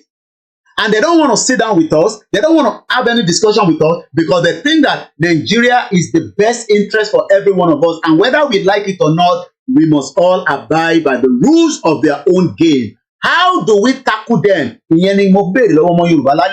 How do we tackle them? How do we engage them? How do we bring them to a conclusion of discussion that Nigeria is a failure? Let's go to the head of service, Dr. Folake Omojobi. Again, these are Yoruba names so far. So what I'm trying to bring out is, we are not coming here to attack them. We are only asking them that, ṣé ọmọ Yoruba ni yín? And if yes, do you want Yoruba nation? I'm sure most of them will say no. And if they are saying yes underneath, why is it that they can't say yes now? Is it because they are part of the government, resign out of the government, and declare your support for Yoruba nation? Most of these people are the one against why Yoruba has not become a country today. So Tebawani Emagba country, we must prepare to fight these individuals that I'm mentioning now. I'm using Ekiti as a case study. We will use another state for another day. Let's go to the Attorney General and the Commissioner for Justice. I'm sure that Dapo Akpata, Senior Advocate of Nigeria, is a well-learned man that knows that the fraudulent constitution that binds Ekiti and the federal will never work. Yet, this Attorney General will continue to deceive millions of Ekiti people that there is hope for them, that the governor is doing everything. And yet, if there's a crime in Ekiti, they will move it to Abuja, and he dares not come out and say anything to it. You know why? Because kò ní power yẹn. The power is not in the state. The power is in federal, in Abuja. And all these are becoming concern to many of us. And if we ask them, should we remain one Nigeria? They will say yes. You know why? Because they are also part of the system. So I want to put something as a senior advocate of Nigeria. I want us to listen to this particular man, but I want his face to come out while I'm going to play the video. So, Mombi Babawa, Aiti Jao, Iberi Lambi Bugbayi Baba Dadai.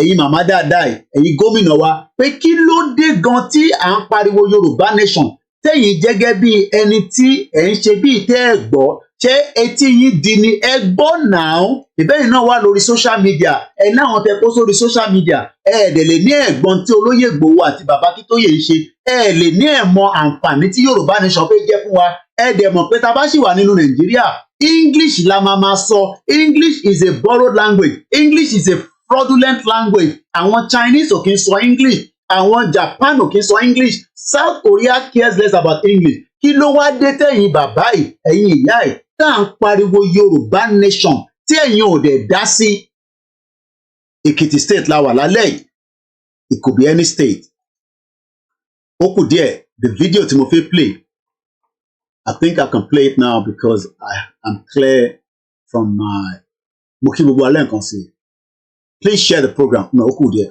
share the program and invite others to do so as well mo bẹ̀ wá ni. We must not relent. We must continue to engage. And part of engagement is what I'm about to ask the Chief Justice of Ekiti State. Bàbá wa Dayọ̀ Àpáta, tẹ́ bá ń gbọ́ mi níbikíbi tẹ́ bá ti ń gbọ́, àpèrí orí yín síkú, àpèrí akọ̀ní kẹ́ bá wa béèrè lọ́wọ́ Chief Ọlánìpẹ̀kun pé nínú ẹ̀yin méjèèjì ta ló ní làákàyè ẹja jọ gbọ́. We have problems in the land. And the problems, I want to say this, I might be off the cuff, is because of our constitution. Also, Nigeria is not operating any constitution known to honesty, entrenched in group faith, brought about by unanimity of the people, acceptable to federalism. And again, that is also, we also have that problem in the judiciary. Because of the Nigerian situation, we have a unitary system. That's what we run. Hydra-headed. Don't let us pretend. And I've said it over and over. And I'll continue to say it. And that's unitarism. Has also crept into the judiciary. Today, the entire Nigerian judiciary is unitarized. The Supreme Court is federal. Federal Court of Appeal, the Court of Appeal is federal. Federal High Court is federal. FCT is federal. National Industrial Court is federal. Customary Court of Appeal of the Federal High Court is federal. Sharia Court of Appeal of the Federal High Court is federal. All jurisdictions. That the Coyote chants of this world, that the Oputans of this world, that the Bellows of this world, when they were in their respective high courts, exercised, making the law to be profound, succulent, rich, exciting, they are now vested in the different federal high court or federal courts. We're talking of how to reform the system. There is no justification in a state, in a nation like Nigeria, purporting to practice federalism, where even the Supreme Court should be overburdened with unnecessary jurisdiction in respect of land matters from Yoruba land, respect of divorce, respect of family matters, chieftaincy matters. How do they know? I don't want us to be deceiving ourselves. Assuming I'm even appointed to the Supreme Court today, I'm above the age, but assuming, and I'm sitting there, and you bring a matter on appeal in respect of Kanuri native law and custom, or Igbo native law and custom, or Igbo land tenure system, and I sit there and I'm writing judgment. I'm a Yoruba man. What do I know about that? Those kind of cases to stop at the state, either Court of Appeal or Supreme Court. Go to the United States of America. Each state has its own Supreme Court. We are running into trouble. We are inching there, and time is not in our favor. And I'm not tickled by what the National Assembly is doing. They are not being fair to themselves. They are not being fair to us. They claim to be amending the Constitution. What are they amending? And I want to repeat it. Do you amend something that is not amendable? When you want to amend the Constitution, by the way, Lati, where do you start? You start from the preamble. With the people? Oh, yes. They have to amend it. Why are they running away from it? If they cannot amend the preamble, if the preamble is not amendable, then it means the Constitution is not amendable. Come on. They have to start from it. Do you start reading your letter from the back page? Do you? No, they have to start from the preamble. That means the preamble is fake. We the people, who are the we? When did we meet? And why can't we do it? I've studied the constitutions of the world. And I say this also with every sense of humility. There's no constitution that is near as fake, near as deceitful, near as make-believe in nature and in content as the constitution as what we call the Constitution of the Federal Republic of Nigeria 1999 as amended. If the Constitution maintains by Section 2 that Nigeria is one indissoluble nation and doesn't provide for means or procedure by which a people or a particular sector of the nation, a federating people, can choose to say at this particular point we want to have a nation of our own, and it doesn't provide for a peaceful means by which this can be guaranteed, there will always be frictions that will be leading to violence, killings, and bloodshed. And to avoid this, it is imperative that we look at that provision of Section 2 that says that Nigeria is one indissoluble, indestructible entity that doesn't make provision for the procedure by which a people can advance the right to self-determination. There have been many occasions where, on so many occasions we hear from the Arewa People's Congress or whatever agitating that yes, if Nigeria cannot work, they want to go on their own. The Biafra agitators are there. We have the Odua nation and what have you. If the Constitution provides for a procedure to determine peacefully whether a people can separate from Nigeria, you see that some of these agitations might be completely quenched. For instance, let me give you one.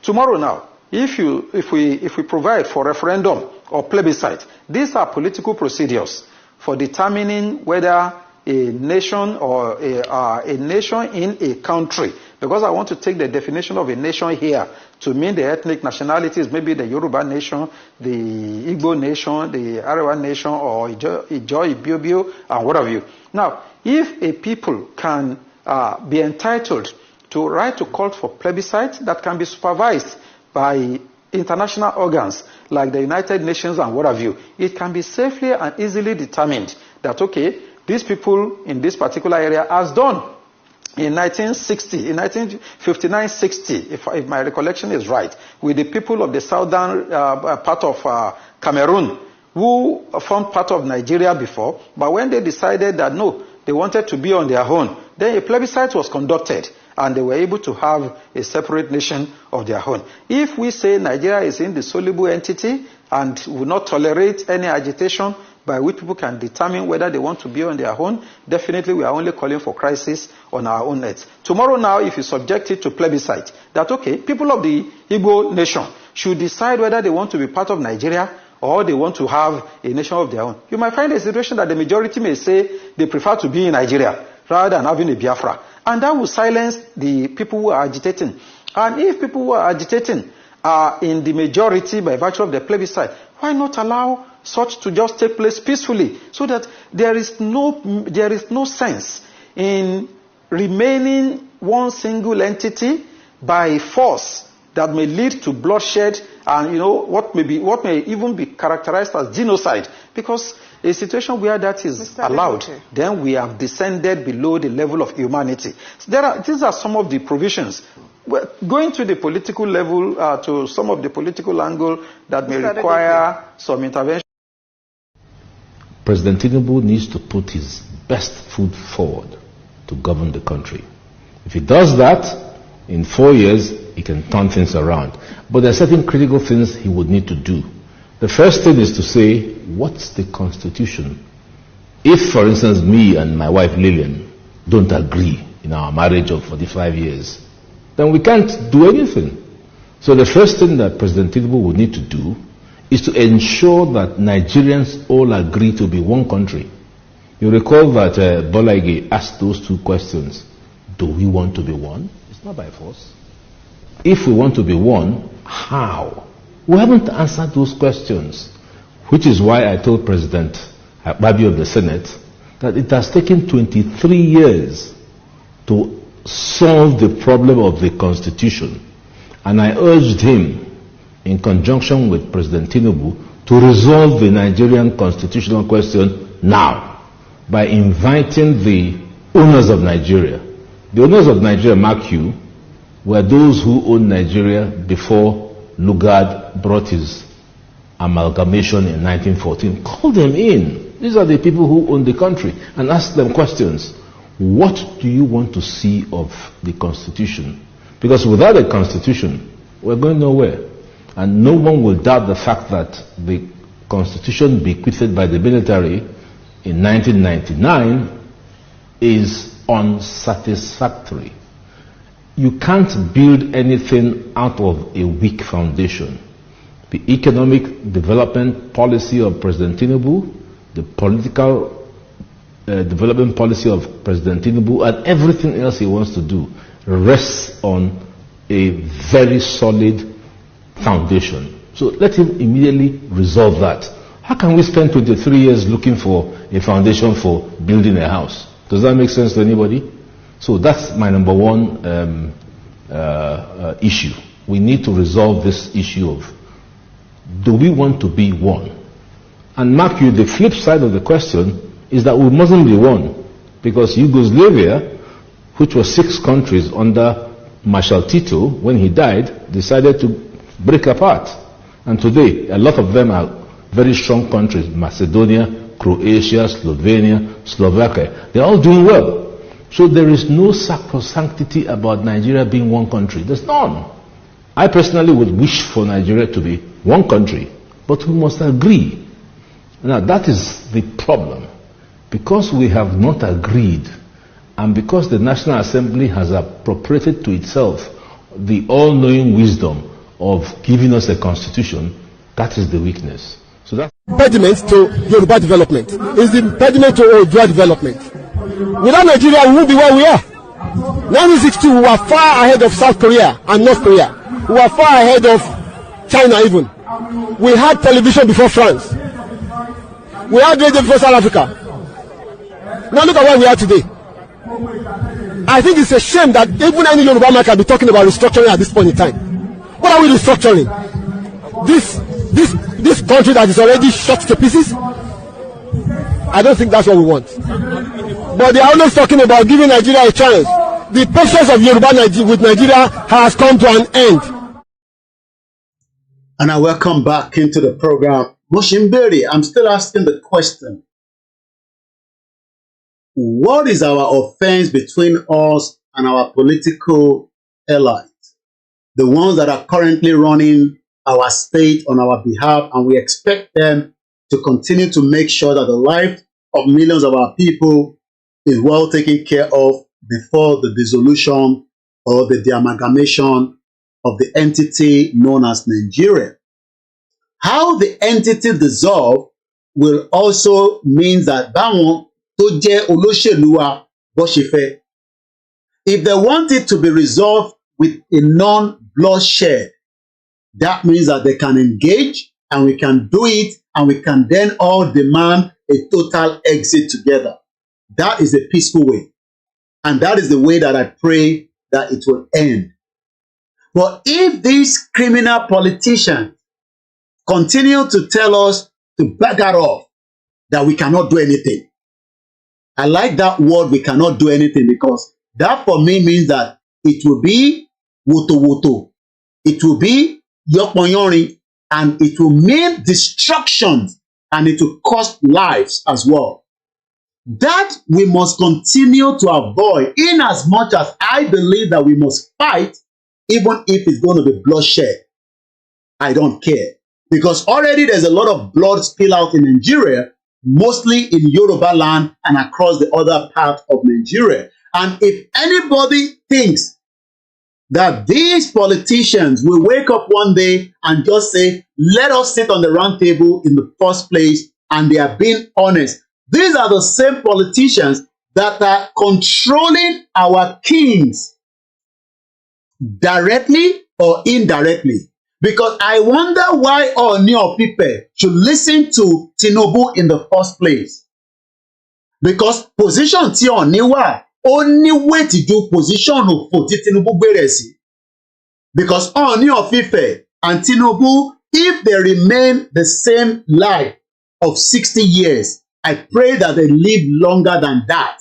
Tinubu will have left that messed up office that is playing the nepotism. There's nothing wrong in that. If the Igbos were there, they will play the same.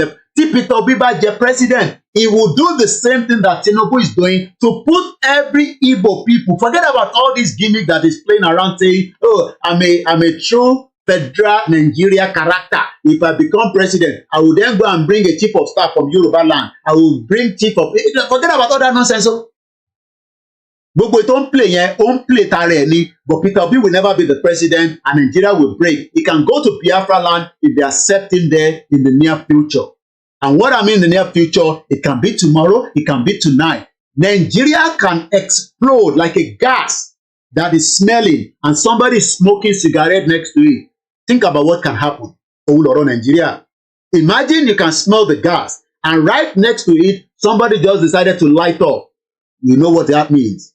So what we are saying to our politicians is that they control our ọba, but I don't know why our kings have become that the politicians continue to deceive them. When we are saying to the politicians that we will deal with you because you have put our kings in a situation that they cannot speak out anymore. Ó wá di pé ọba máa sọ̀rọ̀ lẹ́yìn pé bóyá òun nífẹ̀ẹ́ sí Yorùbá nation bá àwọn ò lè gbére ṣé àwọn ò lè sọ̀rọ̀ síta. Ṣé politician ló yẹ kó máa bẹ̀rù ọba ni àbí ọba ló yẹ kó máa bẹ̀rù politician? Can you imagine in Yoruba land today?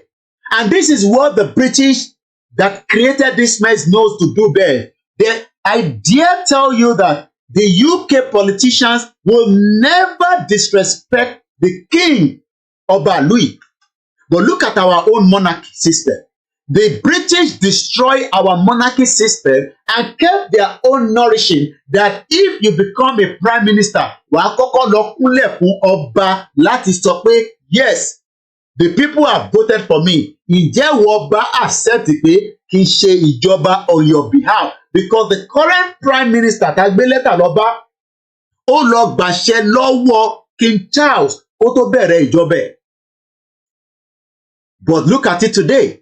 This is a governor that is looking at me like Pokopoko in his face now. Look at the deputy. All the tenure that they have is 8 years. But the same Oba that they disrespect will be there for as long as he's old, and then Oba Okinku and Oba Wajani.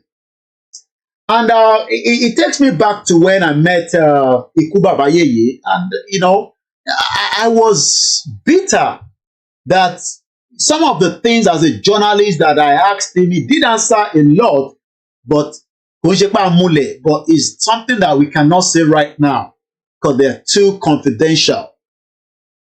And I want them to trust us because we still have some of our Oba tó ń bá wa sọ̀rọ̀ lẹ́yìn. Kò ní wá da kó wá sọ pé wá gbọ́n tí Koiki ń sọ. Ṣé ẹni tá máa sọ̀rọ̀ fún náà lélẹ̀? Because we know that some of them are still talking to us underneath. Just like Iku Babayeye did as well.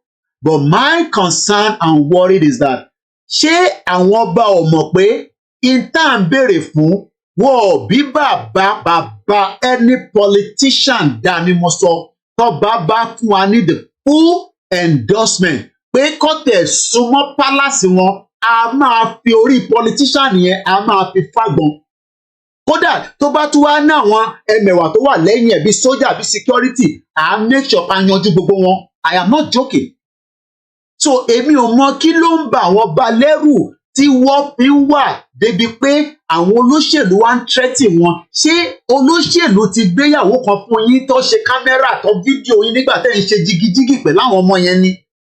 Tó dáa okay àti accept whatever táwọn olóṣèlú bá ṣe fún yín we accept it. Ẹ̀yẹ kan súnmọ́ àwọn akẹ́sọ pé ẹ fẹ́ Yorùbá nation. Whatever tí ẹ bá jọ ní pẹ̀lú àwọn olóṣèlú ẹ break hold yẹn kẹ́ support àwa kẹ́ wá wo táwa máa ṣe àwa la máa sùn sí palace tó bá bí bàbá politician dá kó wá yọjú sí yín. So kí ló dé tẹ̀ ń bẹ̀rù àwọn olóṣèlú ju intanfẹ́ yìí lọ yan ọba wa? Because tí àwọn ọba bá dìde, maybe some of you don't know that. Let me give you a close example. Tí ọba bá dìde léde nísìn tán ní àwọn fẹ́ Yorùbá nation, they can take our message in all uniform pẹ̀lú gbogbo ara wọn, wọ́n lè gbé lọ sí United Nations pé ilẹ̀ yìí, this land, this part of Nigeria that we are talking about belongs to the Yoruba people. And we are the custodian of this land. And that means that every every single one of us have automatically declared that our land be given back to us, and that means that we have declared a Yoruba country. And United Nations does not give country, but that endorsement alone will go a long way.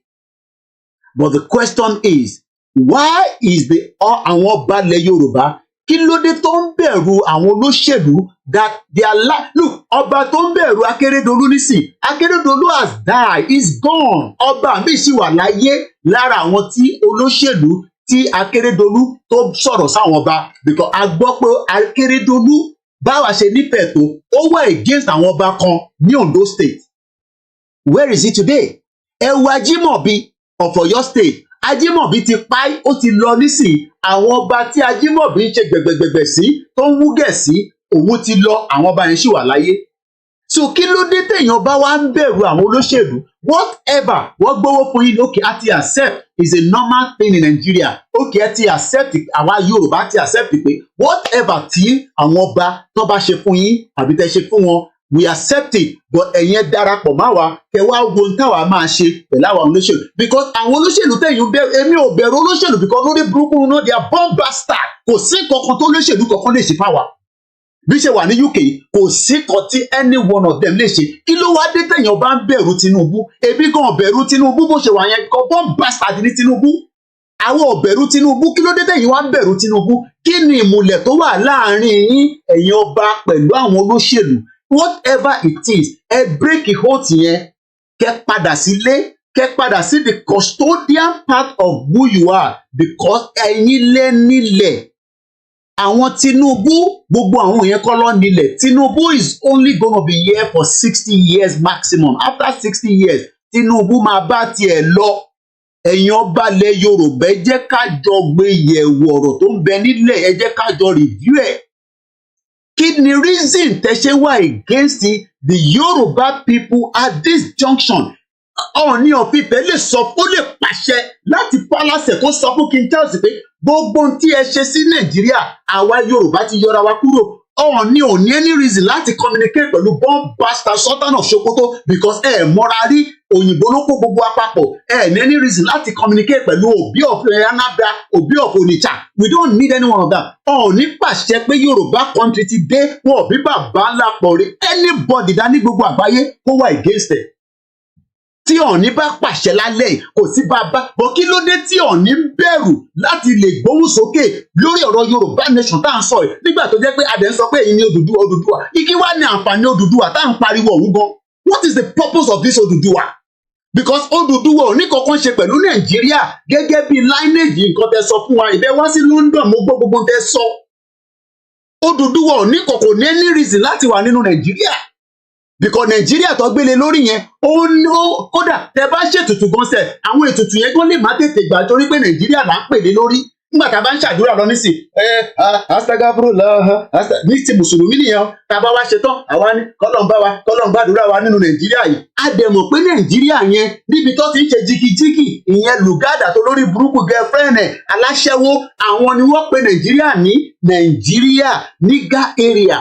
Àwa wá ń ṣàdúrà mùsùlùmí, àwa ń pe Nàìjíríà lé lórí, ẹ̀rí gbàdúrà yàn nígbà. Àwa kìrìsìtẹ́nì ń ṣàdúrà, ìyẹn mo ṣe ń bi bàbá Adébóyè pé kí ni Ọlọ́run sọ fún yín lórí ọ̀rọ̀ Nàìjíríà nísìn?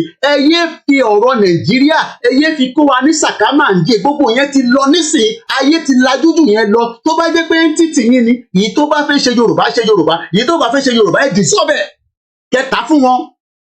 Ẹ lè tà fún wọn torí business franchise ní redeem, gbogbo alámọ̀ yẹn. Olúkálukú tó ní branch ẹ̀, ó léye tẹ́ ń sọ padà ní sọ̀kalẹ̀ fún headquarters ní Nàìjíríà. So kí ló dé tẹ wá ń fi ìran yìí, tẹ fi ń fìyà jẹ ìran yìí nígbà tá à ń pariwo pé ìran ìyà ń jẹ ìran yìí nà? Kí ló dé? Adé ń sọ pé Odùduwà, ṣé Odùduwà ní ká wá jìyà ni? Ṣé nígbà tí Odùduwà wá ó ní ká jìyà ni? Kò ní ká jìyà náà. So kí ló dé tẹ̀yìn ọba tẹ́ ń bẹ̀rù àwọn olóṣèlú lórí burúkú? Àwa náà wọn bẹ̀rù olóṣèlú. Kí ló dé tẹ̀yìn wá ń bẹ̀rù wọn? That is what is still giving me concern. Olóṣèlú tẹ̀yìn bẹ̀rù yìí, they are just human being. Ẹ̀yin lágbára jù wọ́n lọ, ẹ lè lo àkọsẹ́gun kẹ́ fi lé wọn dànù. Àbí kò sí kúkú dè mọ́ nílẹ̀ Yorùbá ni. Ẹ̀yin ọba ṣe láwọn ẹ ṣe láwọn kan tẹ́ lè lò náà. olóṣèlú tó bá yan yín lẹ́nu ẹ wọnú ilé agbára kẹrún èpè fún kó máa lọ yanjú ẹ̀ kó kúrò kó yí disturb yín bó bá jẹ́ Tinubu náà ló yan yín lẹ́nu ni ẹ bu èpè fún Tinubu kó máa bá tiẹ̀ lọ kó lọ sí north torí pé wọ́n fi tiwọn wọ́n fi ń kó bá àwa àtẹ̀yìn àwọn òdè fẹ́ sọ̀rọ̀ sáwọn ọba àwa mọ̀ pé èèyàn bá wa èèyàn dáadáa ni yín a mọ̀ pé èèyàn dáadáa ni yín a mọ̀ pé ẹ̀ kì í ṣe èèyàn burúkú a mọ̀ pé èèyàn tí Elédùmarè tí ẹ̀ṣẹ̀dá dá fún wa ni yín ta bẹ̀ respect nítorí pé orí tẹ wà yẹn orí tó dáa ni a sọ irú àwọn ọba wèrè tó ń fagbó nínú pálásì so kí ló dé kí la ṣe fẹ́yàn báyìí ẹ já gbọ́ fídíò yìí.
As I'm going to be winding the program down, mo kí bàbá wa Ọọ̀ni òrìṣà, mo kí yín pé Elédùmarè á túbọ̀ fún yín ní ìtọ́sọ́nà.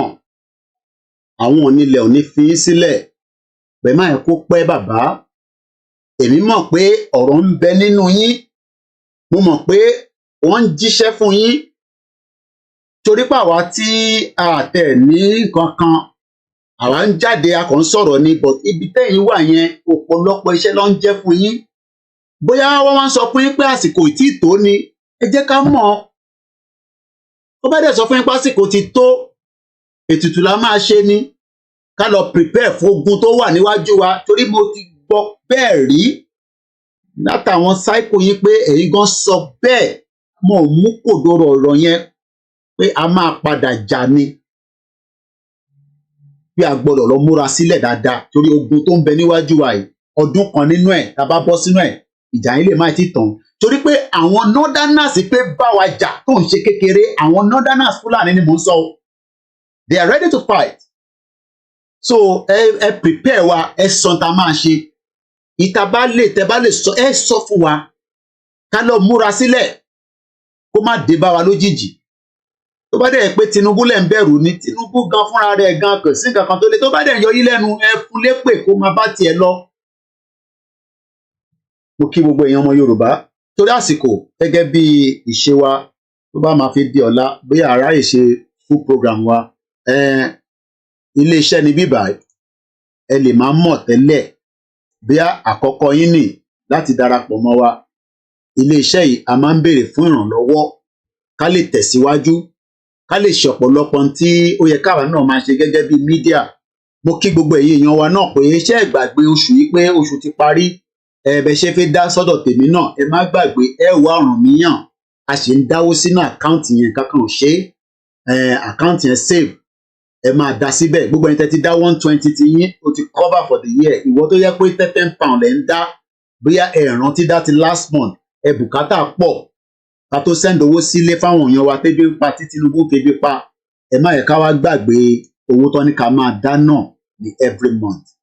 mo kí bàbá wa lẹ́ẹ̀kan sí bàbá wa emeritus Professor Adebanji Akintoye kọ́lọ́njọ́ ó gáìdì yín mo mọ̀ pé bàbá ò fẹ́ ìtàjẹ̀ sílẹ̀ èmi náà fẹ́ àmọ́ ọ̀nà tá a máa fi pull out of Nigeria ọlọ́run á fún wa ní guidelines yẹn mo kí gbogbo ẹ̀yin èèyàn wa mo kí olórí oko bámbàm Ìgbòho Òòṣà gbogbo ìgbà tá a bá ń rí ẹ ìdùnnú ló jẹ́ fún wa wàláì ìdùnnú ni torí pé kí ló fẹ́ jẹ you've travelled with $200,000 láti lọ fi rajà £200,000 owó ńláńlá ló ń gbé káàkiri ló máa fi ń ṣe travel tó máa fi ń lọ ṣe business ẹ̀ gbogbo àwọn tó bá dẹ̀ jẹ́ ọ̀tá fún ẹ mo ti bẹ̀rẹ̀ látọ̀rí ní tó bá mú mi bẹ̀rẹ̀ látọ̀dọ̀ àwọn ọba gbogbo ẹni tó bá kù òfútù fẹ́ tẹ̀lé yín torí àwọn ọba ní agbára ọlọ́run bùkún àwọn agbára kan fún wọn bọ̀tẹ́ bá lu agbára yẹn pé Ìgbòho lẹ fífi attack ẹ máa sun ẹ̀ ní dìde bẹ́ẹ̀ ni mo sọ bọ̀ tó bá yẹ pé ẹ lu àwọn agbára yẹn pé kí àwọn Fúlàní má bàa rí wa capture káwọn Ìgbò náà má rí wa capture torí ohun àwọn Ìgbò náà kan capture wa tó bá láǹfààní wa àwa gan bá láǹfààní a máa capture wọn bí láyé ṣe rí nìyẹn àwa ni ká máa nà gẹ̀rẹ̀ bí Ìgbò bàbá fún wọn láyè wá capture wa àwa ni káwa náà máa wà jẹ́ kí èèyàn kankan capture wa kò wá ń ṣe Ìgbò nìkan là ń sọ mọ́ nísìn Chinese ti capture wa Pakistan capture wa àwọn ìlú tó yẹ pé tíyàn bá débẹ̀ gan ẹ bọ́ ṣe disrespect Nigerians so mo kí gbogbo èèyàn wa ẹ má kí n máa dárúkọ ní méjì mẹ́ta àpẹ́ lórí ìjókòó gbogbo ẹ̀yin tẹ́ ṣe ń sanwó sí First Bank mo ní access sí mọ́pọ̀ náà owó yẹn wà ń bẹ̀ bọ̀ mo gbọ́dọ̀ láwọn nǹkan kan tán ní kí n ṣe kó tó lè bá mi activate ẹ̀ padà ẹ dẹ̀ mọ̀ pé mi ò lè pa gidi lọ Nàìjíríà bẹ́ẹ̀ ṣe ń lọ bí ó ti bá lọ Nàìjíríà wọ́n máa mú mi gbàkígbà tí n bá dẹ̀ fẹ́ lọ Nàìjíríà á jẹ́ pé ó ti fẹ́ dàrú nìyẹn ìní àti gbowó dẹ̀ lájọ máa dé Nàìjíríà bọ̀ kò ń ṣe nísìn ṣe má pè mí kíyàn kankan máa pè mí pé Koiki agbọ́pọ̀ fẹ́ lọ kò ń ṣe nísìn ni mo sọ bọ̀ nígbàkígbà tí Ìgbòho bá ní òun lọ Nàìjíríà èmi náà tẹ̀lé lọ kò dẹ̀ sí ilé ọmọ ilé òkè ń bá lẹ́rù ẹni máa kú ẹni máa yé ni bọ̀ kò ń ṣe nísìn so kíyàn kan máa pè mí lẹ́yìn ètò bẹ bá pè mí mò ní fún yín ní space yẹn máa sọ fún yín straight up pé ṣé ẹ̀gbọ́n ètò yẹn dáadáa a máa wá Nàìjíríà bọ̀ kò ń ṣe nísìn àsìkò tá a bá wá yẹn kò ń ṣe nísìn bọ̀ pé yẹn kan máa ní Ìgbòho ní wá Nàìjíríà Koiki ní wá Nàìjíríà àwa tá a bá máa fi wá yẹn àti fẹ́ oyè yín tó kí yẹn kan máa pè mí láàárọ̀ la pé Koiki ẹ̀ ń lọ Nàìjíríà a máa wá Nàìjíríà bẹ́ẹ̀ ni bọ̀ kò ń ṣe nísìn kò sí bàbá ńlá ẹnìkan tó lè sọ pé ká má wá Nàìjíríà bọ̀ kò ń ṣe nísìn nísìnyí yẹn à ń sún síwájú ó kù díẹ̀ nìbọn ró. Ìyàwó mi ti ń pè mí hello mo ti fẹ́ parí ẹ̀ so hello mo ti fẹ́ parí ẹ̀ ilẹ̀ ti ṣú lóòótọ́ náà. So anyway so bó ṣe jẹ́ ní èèyàn wa aago 10:00 ti lù àníri jù bẹ́ẹ̀ lọ. Mo kí gbogbo ọmọ Yorùbá ẹni tó bá ń bínú sí wa ẹ̀kan bínú lásán ni sí nǹkan tẹ́lẹ̀ fi wá ṣe. Torí Jésù tẹ̀lé wa lẹ́yìn Muhammed tẹ̀lé wa lẹ́yìn gbogbo ẹ̀ làwa ń lò ẹ̀kọ́ máa ṣàṣìra yín ni. So gbogbo èèyàn mo kí yàn ń tẹ́ wa lórí Twitter kò ní bàjẹ́ fún yín mo kí yín mo dúpẹ́ pé ẹ̀ ń dúró tì wá. Mo kí ẹ wà látà olórí ẹbí mo kí gbogbo àwọn Koiki Media team ẹ ràn wá lọ́wọ́ iléeṣẹ́ ní bíbà oṣù ti dé àwa náà fi ń ná àwọn kankan tá a máa yan fáwọn ọmọ yẹn 20,000 30,000 kò ń ṣe owó tó pọ̀ là ń fún wọn. Èmi ò ní owó tó pọ̀ tí mo lè fún wọn because ẹ support it to the extent. Èmi ò gbowó lórí Koiki Media YouTube channel mi o with 48,000 subscribers. Àwọn tó ní tó mi gan gbowó. Àwọn tó yẹ pé channel wọn 1,000 subscribers gbogbo wọn lọ ní advert. Èmi ò ní advertisement lórí ẹ̀. Èmi ti yọ dànù. So wàá dúpẹ́ fọ́lọ́run.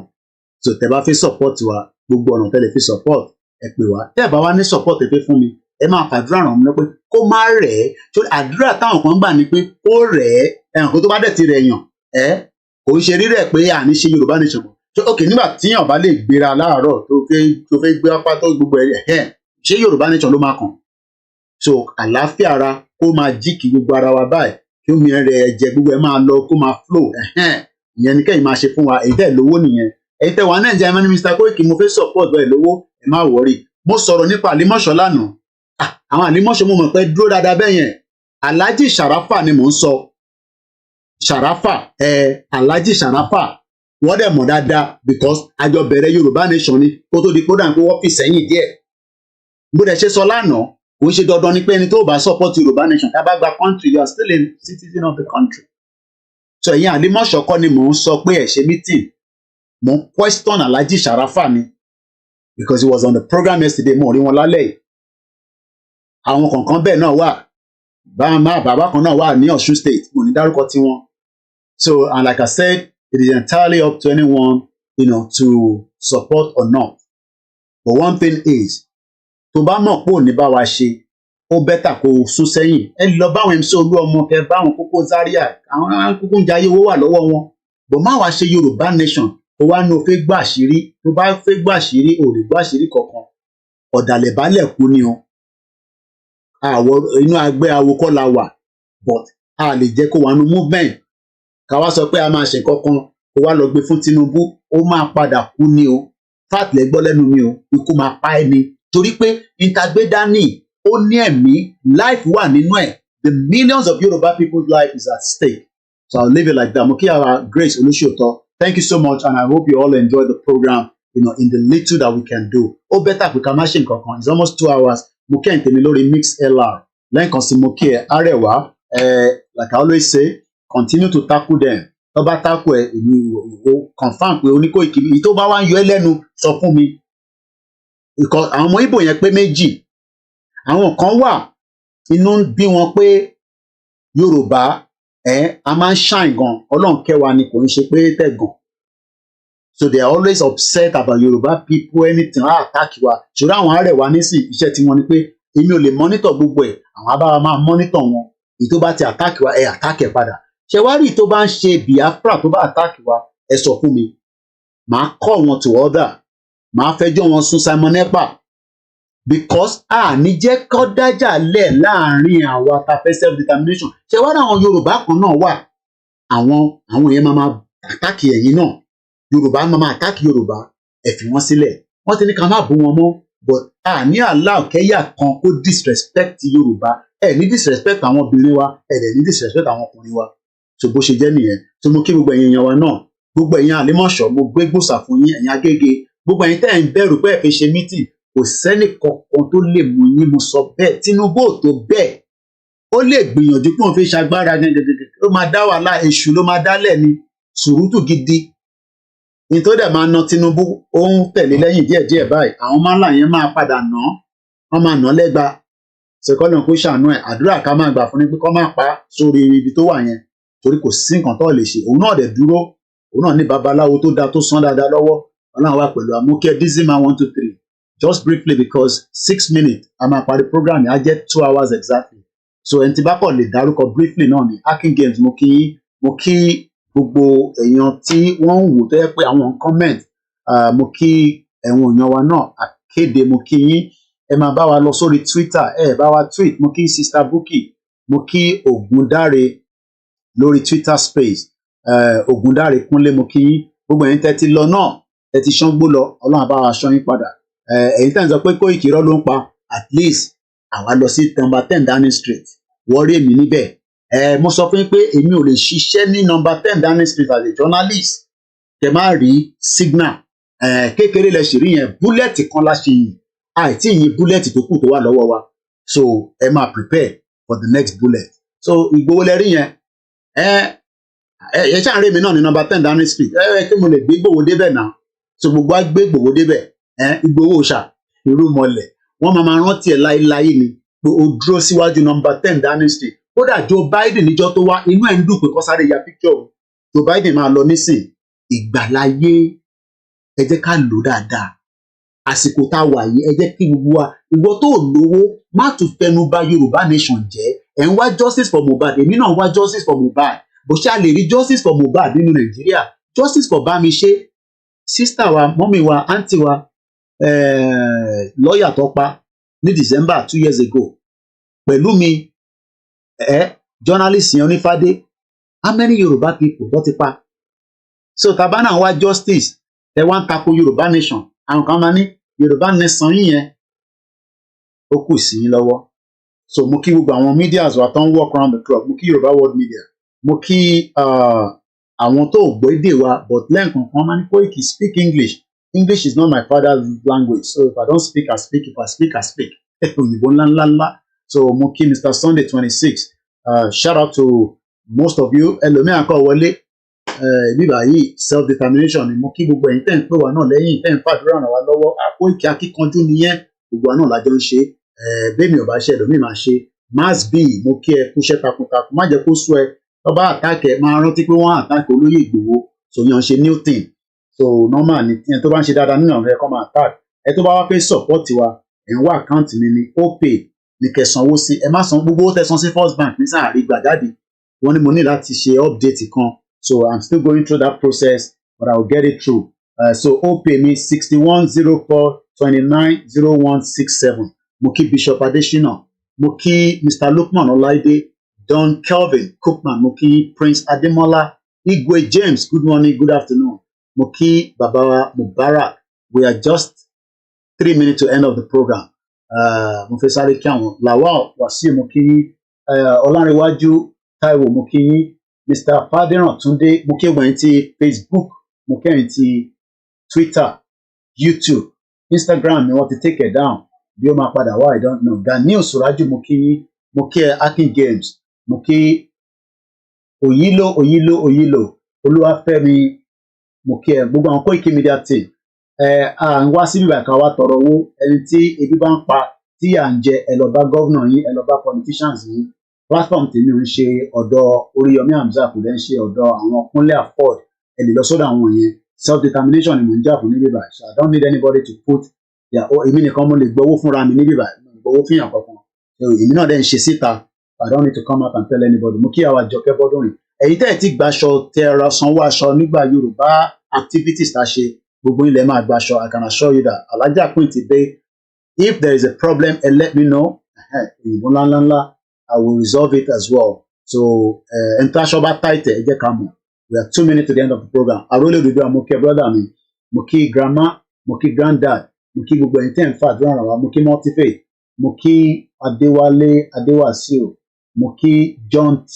Emmanuel mo kí Pastor Moses mo kí Pastor Prophet Tibetan mo kí Prophet Mayowa mo kí Prophet Adébáyọ̀ mo kí Prophet Nasirullah mo kí gbogbo ẹ̀yin prophet yẹn tí Ọlọ́run ti fi wọ̀n pé Nàìjíríà máa pín but ẹ̀ ń ṣẹ́nu kò ó yé wa I understand àyà yín já pé ìtàjẹ̀sílẹ̀ máa wà èmi mọ̀ pé ìtàjẹ̀sílẹ̀ máa wà wà ń bẹ Ọlọ́run pé kó má pọ̀ ní Ibrahim Akànjí mo kí yín wherever the platform you are watching me from mo kí gbogbo yín lẹ́ẹ̀kan sí. Èmi ṣì ní agbẹnusọ Olóyè Ìgbòho.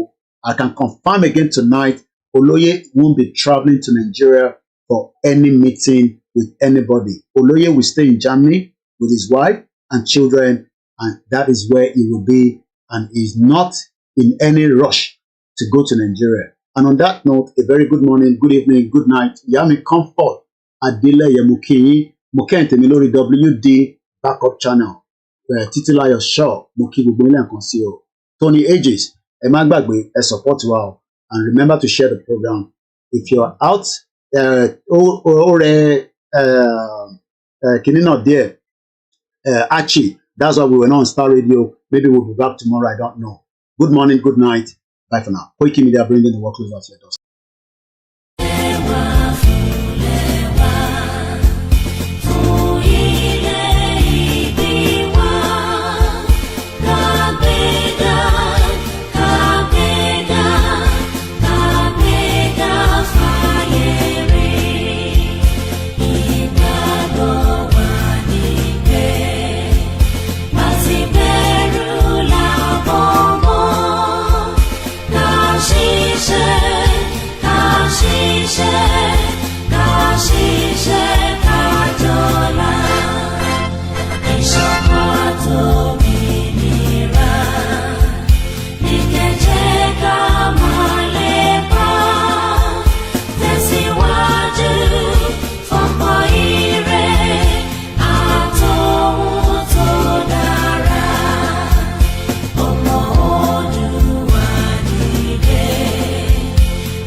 ẹ má bínú pé kí n tó get mic me out ni Ṣẹ́gun Honorable mo kí ìyá mi Esther Ewétúgà mo kí mọ́mì mo kí gbogbo àwọn alásàlátù mo kí gbogbo ẹ̀yin grandma tẹ jáde pẹ̀lú wa ní rally tá a ṣe. We're very happy to have strong members of the Nigerian Yoruba community that came out in support of a true Yoruba independence. Ìyẹn ò ní pé àwọn tájọ́ ń ṣe Nàìjíríà à ń bá wọn jà ní UK, no. A kàn sọ fún àwọn tó jẹ́ ọmọ Yorùbá tó jẹ́ Nàìjíríà pé ẹ support this vision and mission. That is the most important. And it is then, Lord, ó dàárọ̀.